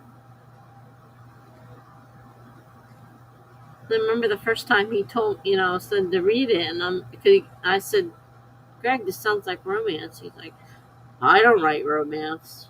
I said, Greg, I really think this is romance.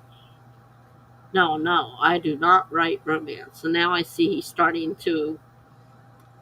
Did you read Greg's story yet?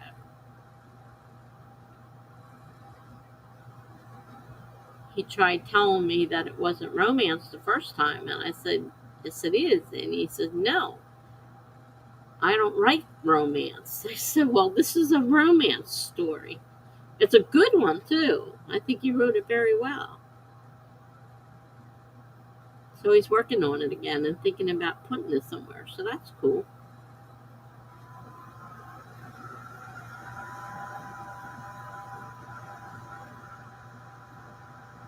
Are you sleeping, Jen? You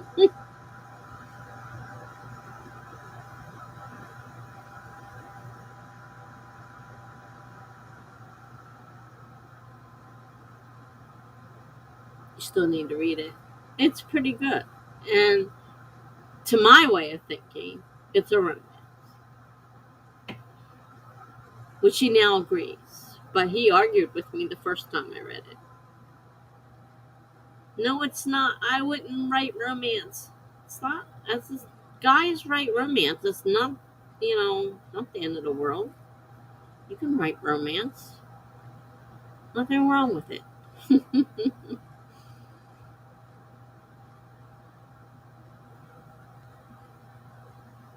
You were talking a little bit here. Huh.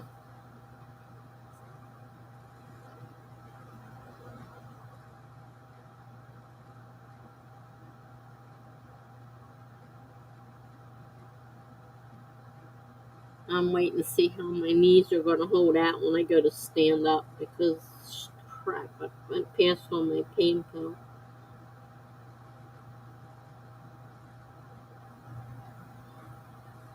Mm.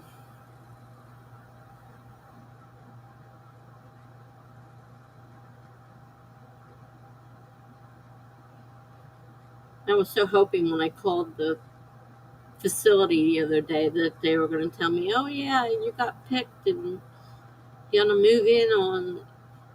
Yeah, so much for that. They're not ready to make decisions yet. I'm like, oh, man. Can't stand this waiting.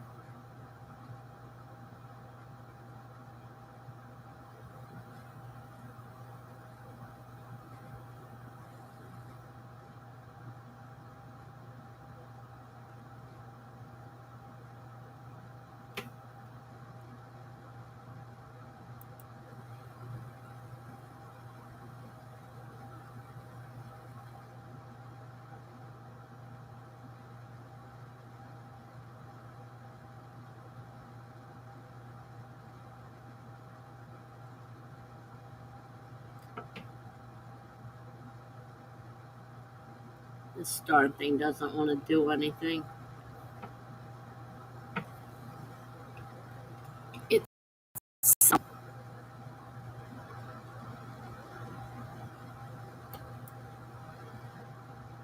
least while you wait, you can stream comfortably. About as comfortable as possibly be, I guess. I want to find out now. I don't want to have to wait any longer. And if I don't get picked, I'm going to be so upset. Because this place would be perfect.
better happen.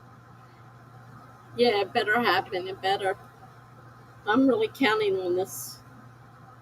If it doesn't happen, I'm going to be really upset. And then she'll give me the, well, there must be something better, and, just wait, there's something better. Well, I thought this was the something better. So this better be the something better.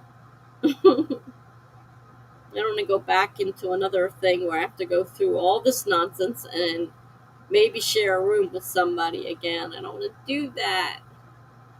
It's 30 miles from here. It's in a whole nother county. I have to change my doctors. I have to change my Medicaid to a different county.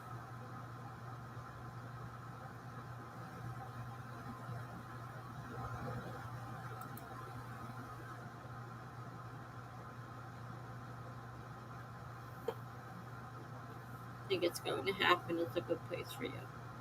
I think it's a great place. And even though I don't, really want to change counties because that's going to make things a little more complicated. And all my doctors would be different.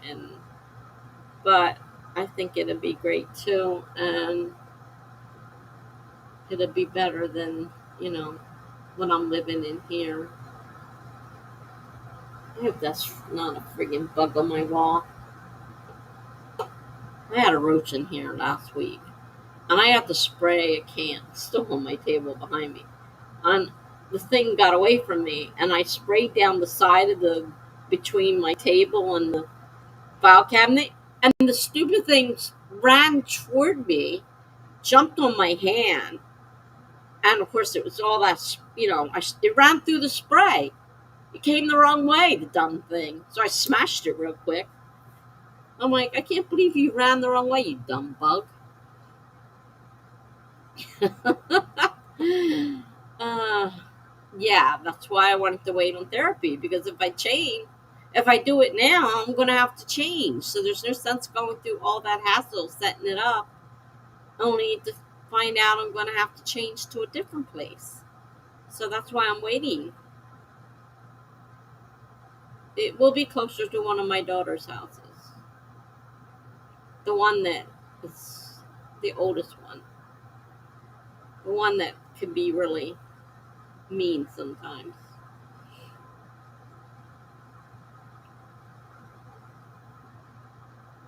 We're getting better, but we still got some major issues between us. So yeah, pretty far away.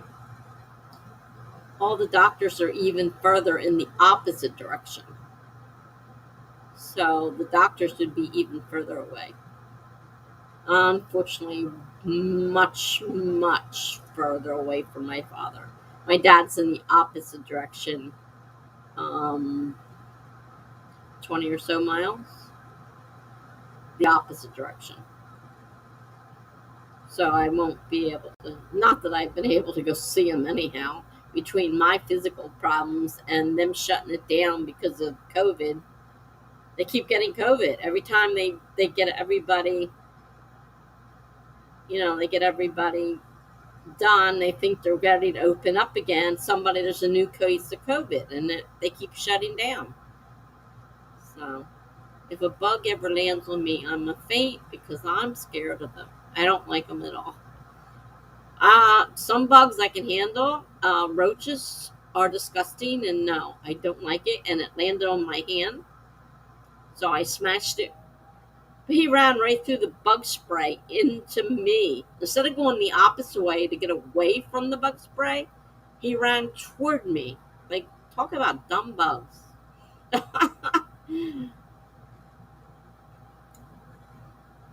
So yeah, unfortunately, I'll be considerably further away from my father, and even further from my sister.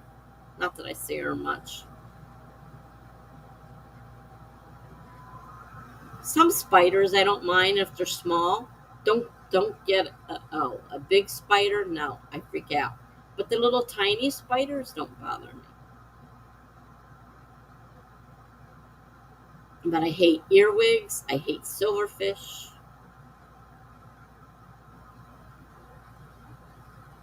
I used to have to go when I was working this one place. The girl was terrified. I mean, phobia terrified. And she'd come in, and it's like I come in, and I'd have to go in the ladies' room first because there would almost always be a great big huge bug in there. And if she walked in there, oh my god, I can only imagine.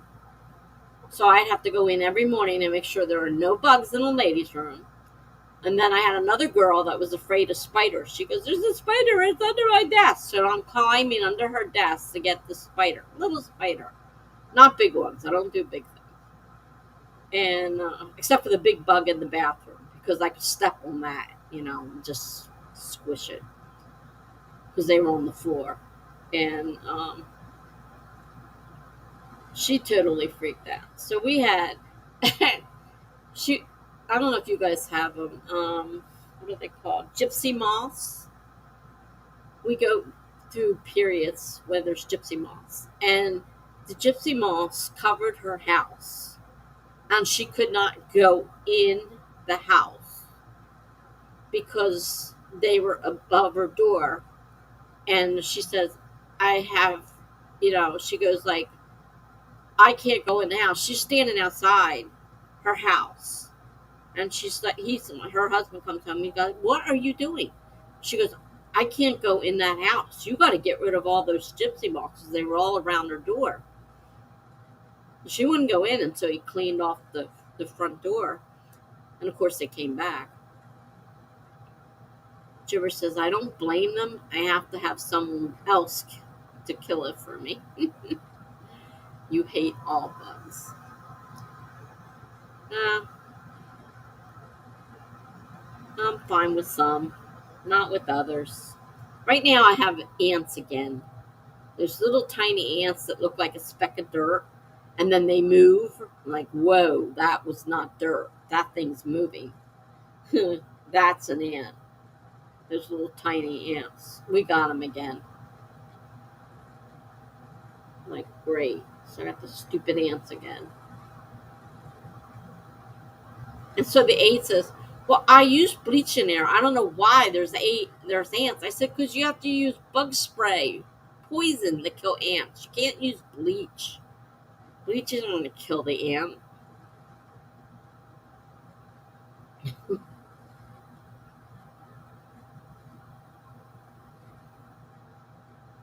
I used to hate it when we went canoeing and there were spiders in the.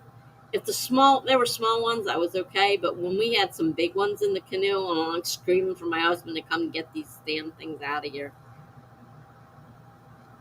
Because, like I said, if they're too big, I can't handle them. I don't mind small spiders, but those great big ones, no.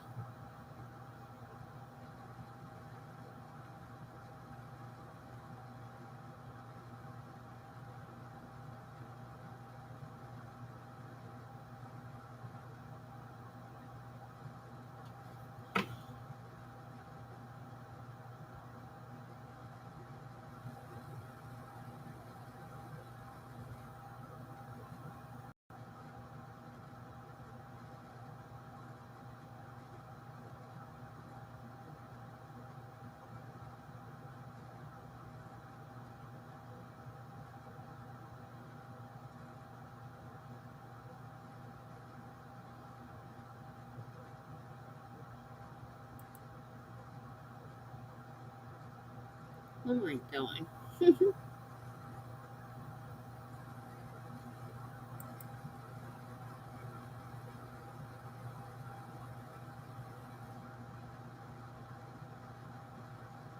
You might lose me. It's really slowing down.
gets much smaller. It gets much slower.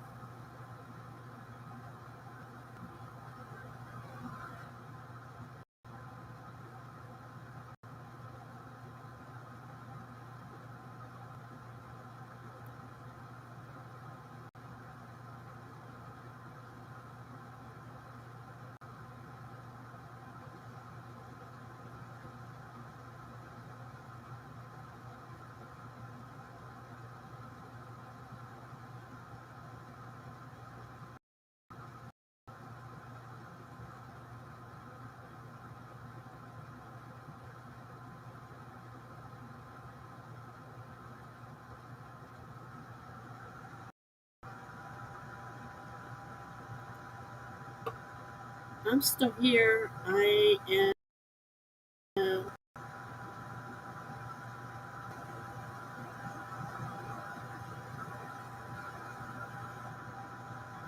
definitely hanging.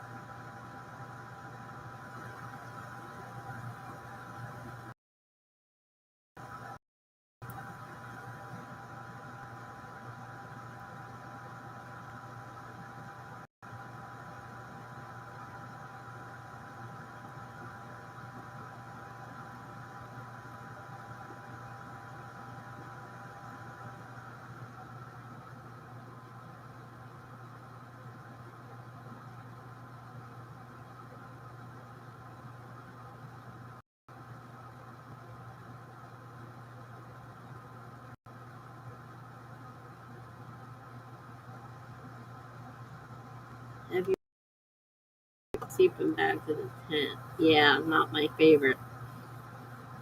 I am not a big camper, Jenna says. It's super uncomfortable for my back to sleep in a tent. Oh god, I hate it. Chipper said I did that once. I actually like it. Some people were fancy to get an air mattress. We started out with a tent and sleeping bags, and then we went to big travel trailer. I told him, I said, I am not going anywhere that doesn't have air and a bathroom and whatnot.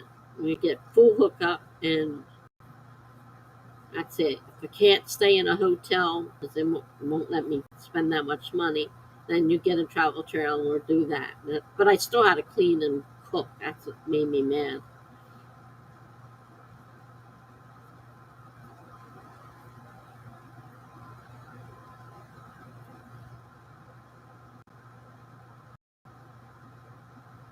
Yeah. I don't do tents. I couldn't do tents now if I wanted to. I can't get down on the. If I get down on the ground, I never get back up.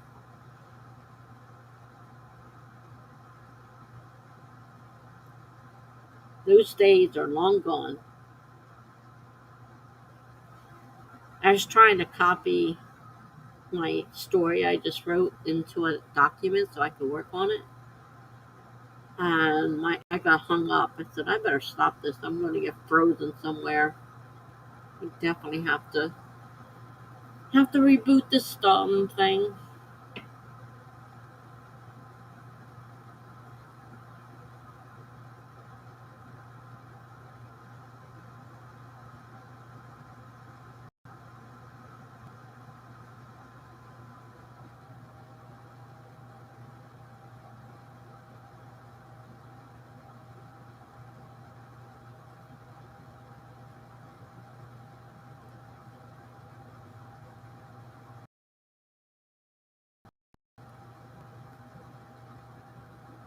It was the last time you were outside, Tessa. A couple weeks ago, before my walker broke. It's been a couple weeks. I'm not an outdoors person.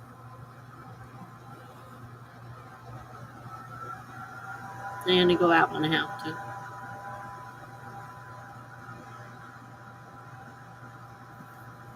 Otherwise, forget it.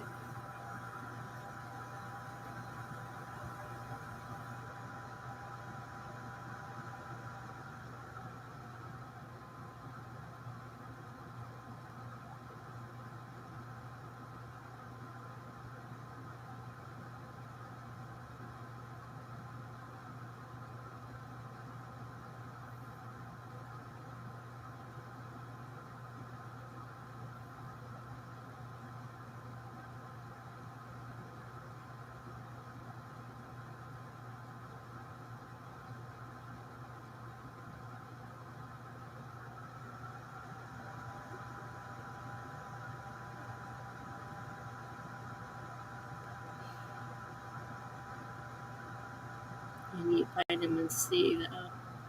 And it's vitamin D you need more than vitamin C. I like going out, but I don't go out.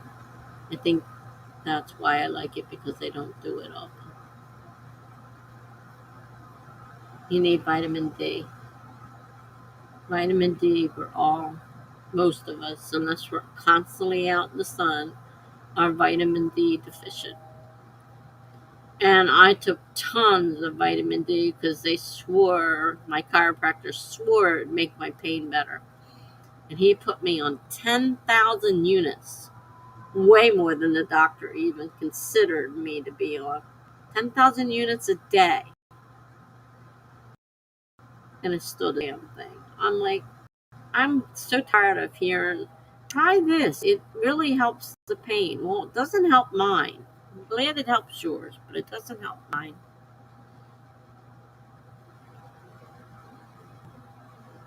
But I don't go outside. Oh, not if I don't have to. Cheever says, oh my God, guys, I had alcohol. I don't even know if I should say this. I had a strawberry lemonade with a hint of vodka. It was very bitter. Now, I don't know what your state laws are. Technically, in my state, you're too young. However, that being said, um, most of us have had alcohol at a young age, so you're not doing anything anybody else hasn't done. I think that would be bitter. Lemonade and vodka. Vodka itself is bitter, and then the lemonade. Yeah, it's probably. I like my drinks if I drink, and it's not often. I like them very sweet. Amaretto. I could not think of the other day what I wanted to say. It was amaretto. It's a liqueur. Amaretto is sweet, and I like that with Coke. It's not bitter. So when I go somewhere, if I'm going to drink, which I haven't done since I take so many medicines now I can't, I tell them I want something sweet. It has to be sweet. Don't give me anything that's sour. I hate sour. I don't like beer. I don't like champagne.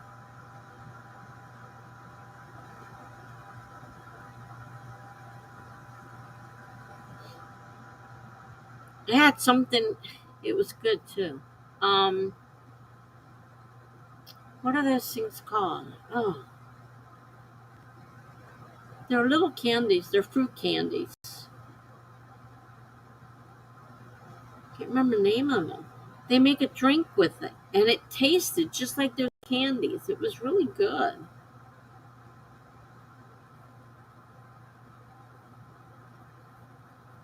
Yeah, I don't like lemonade, so for me, nah.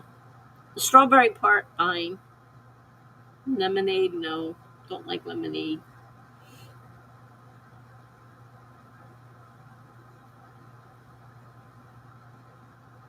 I can't think of those candies. But they the bar. She said, try this. And I tasted it, and I was like, wow, it tastes like those little candies.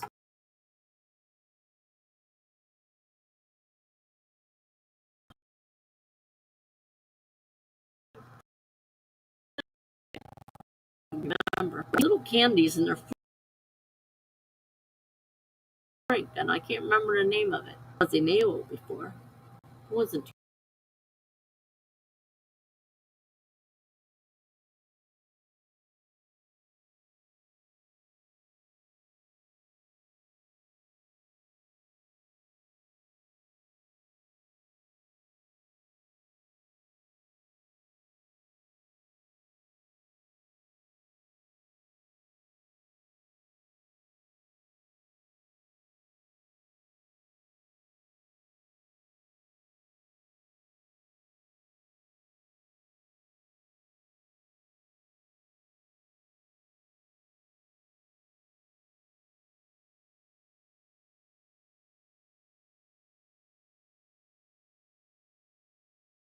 off this page, I'll end up losing it.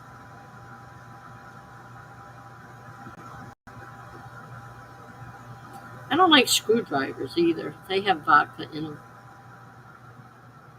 Yeah, it's freezing. I saw me stop, and then it kind of jumped on the page. Then the whole screen went. And then, so it may be YouTube because I just got a message saying one of your streams is acting up and we're trying to reconnect this. So it may be YouTube.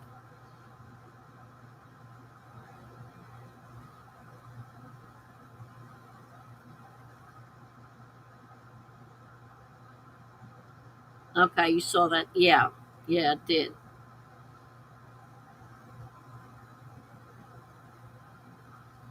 So, I got a message came across my screen saying that there was an error connecting to one of my streams. So I don't know for sure, but I think it might be YouTube because you're both on YouTube. If it was Twitch, you probably wouldn't have noticed it. So YouTube is having some issues right now.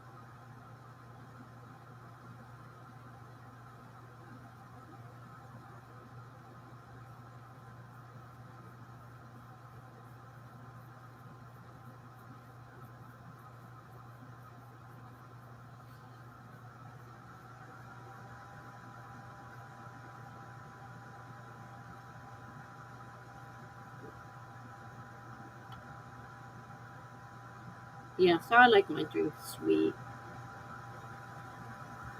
I don't like them bitter.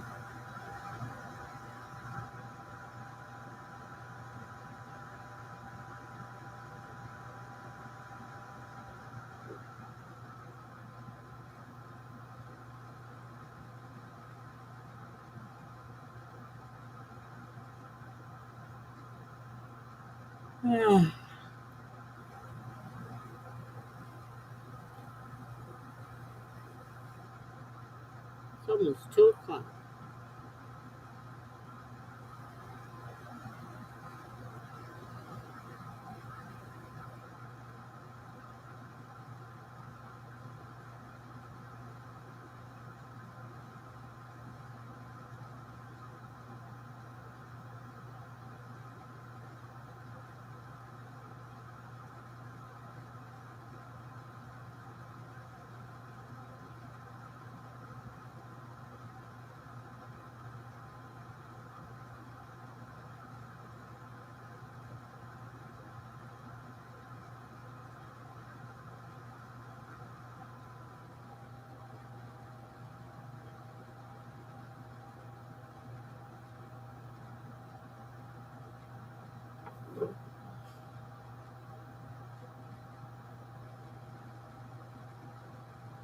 I don't know if I should read or watch my show. I think I'll just do a mix of both. I used to read and watch TV and stuff at the same time all the time. I could do, at one point in my life, I could do more than one thing at one time. My foot is killing me. It is so swollen up. It isn't funny.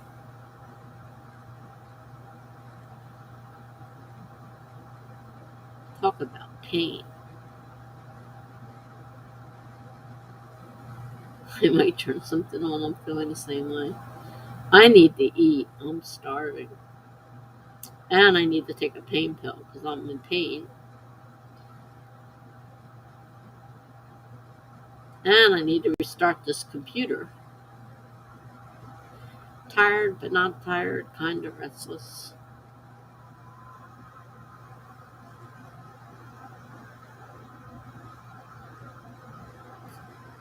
I never had a cast. I had a walking boot.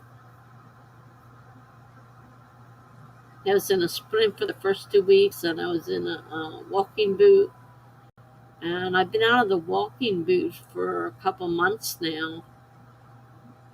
But supposed to be doing physical therapy, but the therapy was killing my ankle. So I called the doctor Friday and said, look, what's going on? They've got me down for like 8 weeks of physical therapy. I thought you had said 4. Now it's 8, and the pain is getting worse. And now I have a sore ankle, which I did not have a sore ankle before. And now I've got the star foot is swollen really bad. It looks like a baseball, and you can't see my leg anymore because it's so swollen. There's like usually your foot goes in and you see the ankle and then it comes out. Mine's just straight up and down. It's so full of liquid, and I don't want to have to go to the hospital now, especially on a holiday weekend. It's always on the weekend. It never fails. It's on the weekend.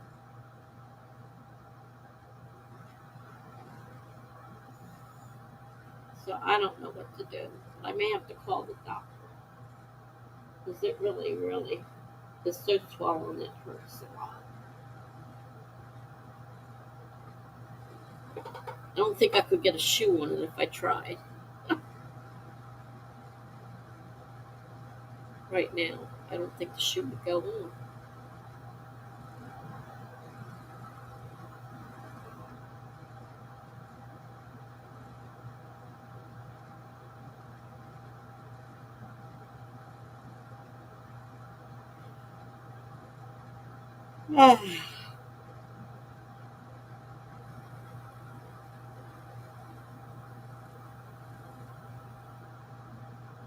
Trevor says, be careful because you have diabetes. My goals is like because of it.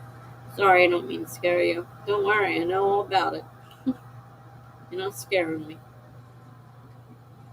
The idea scares me, but it's not something I haven't heard before. Unfortunately, they don't know why my leg is swollen. My feet are swollen. And it could be my blood clots in my lungs. It could be the severe pulmonary hypertension, which can cause a heart attack, as well as swelling in the legs and stuff, and breathing problems. So there, I got a lot of things that could be causing it, and the diabetes is just the thing that's, you know, adds more difficulties to everything. But they can't figure out why. I'm on water pills. I spend all day peeing with the water pill. I can't go anywhere because if I do, I have to pee, 10 minutes later. It's ridiculous. Like if I have to go somewhere, I won't take the pill in the morning because I won't be able to go. And to go this month, I have to drive a half an hour all the way up to Cherry Hill to go to the pain doctor because they don't have one yet. They haven't been able to hire a doctor, the one near me. So I have to drive to Cherry Hill, which is a long drive. And it's a highway.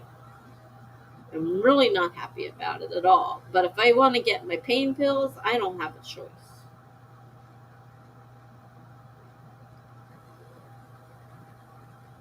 I don't get a choice. I said, well, we were doing phone for, the last few months. Oh, we're not allowed to do that anymore. You have to come to the office.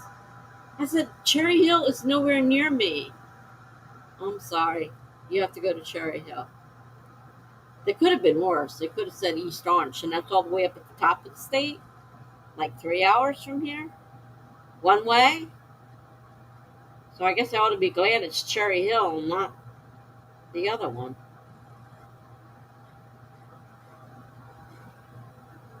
But if I can't get a shoe on my foot, I don't know what's going to happen there.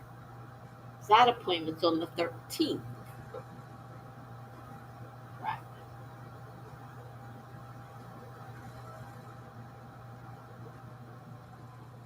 Oh, I wrote that doctor appointment down. But sure it's the 13th. I'm sure it's 13th. Yeah, it's 13th.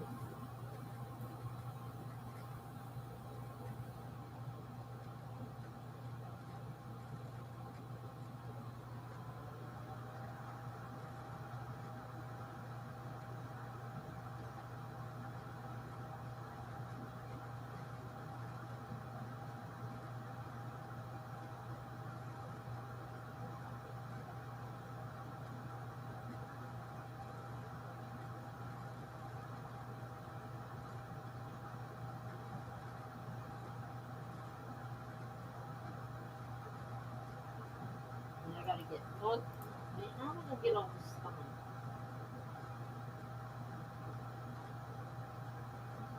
I'll have the walker by then, but damn. I got all these doctor appointments, all this physical therapy. Have to get blood work done. I can't be doing all this running around. I just can't do it.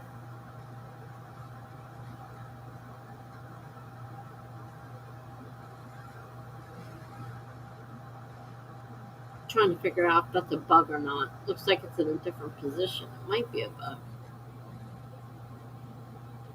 I have to go squish it.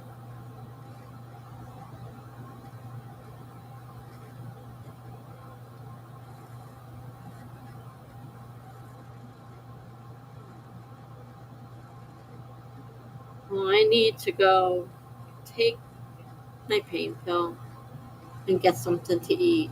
Are you guys hanging around or going?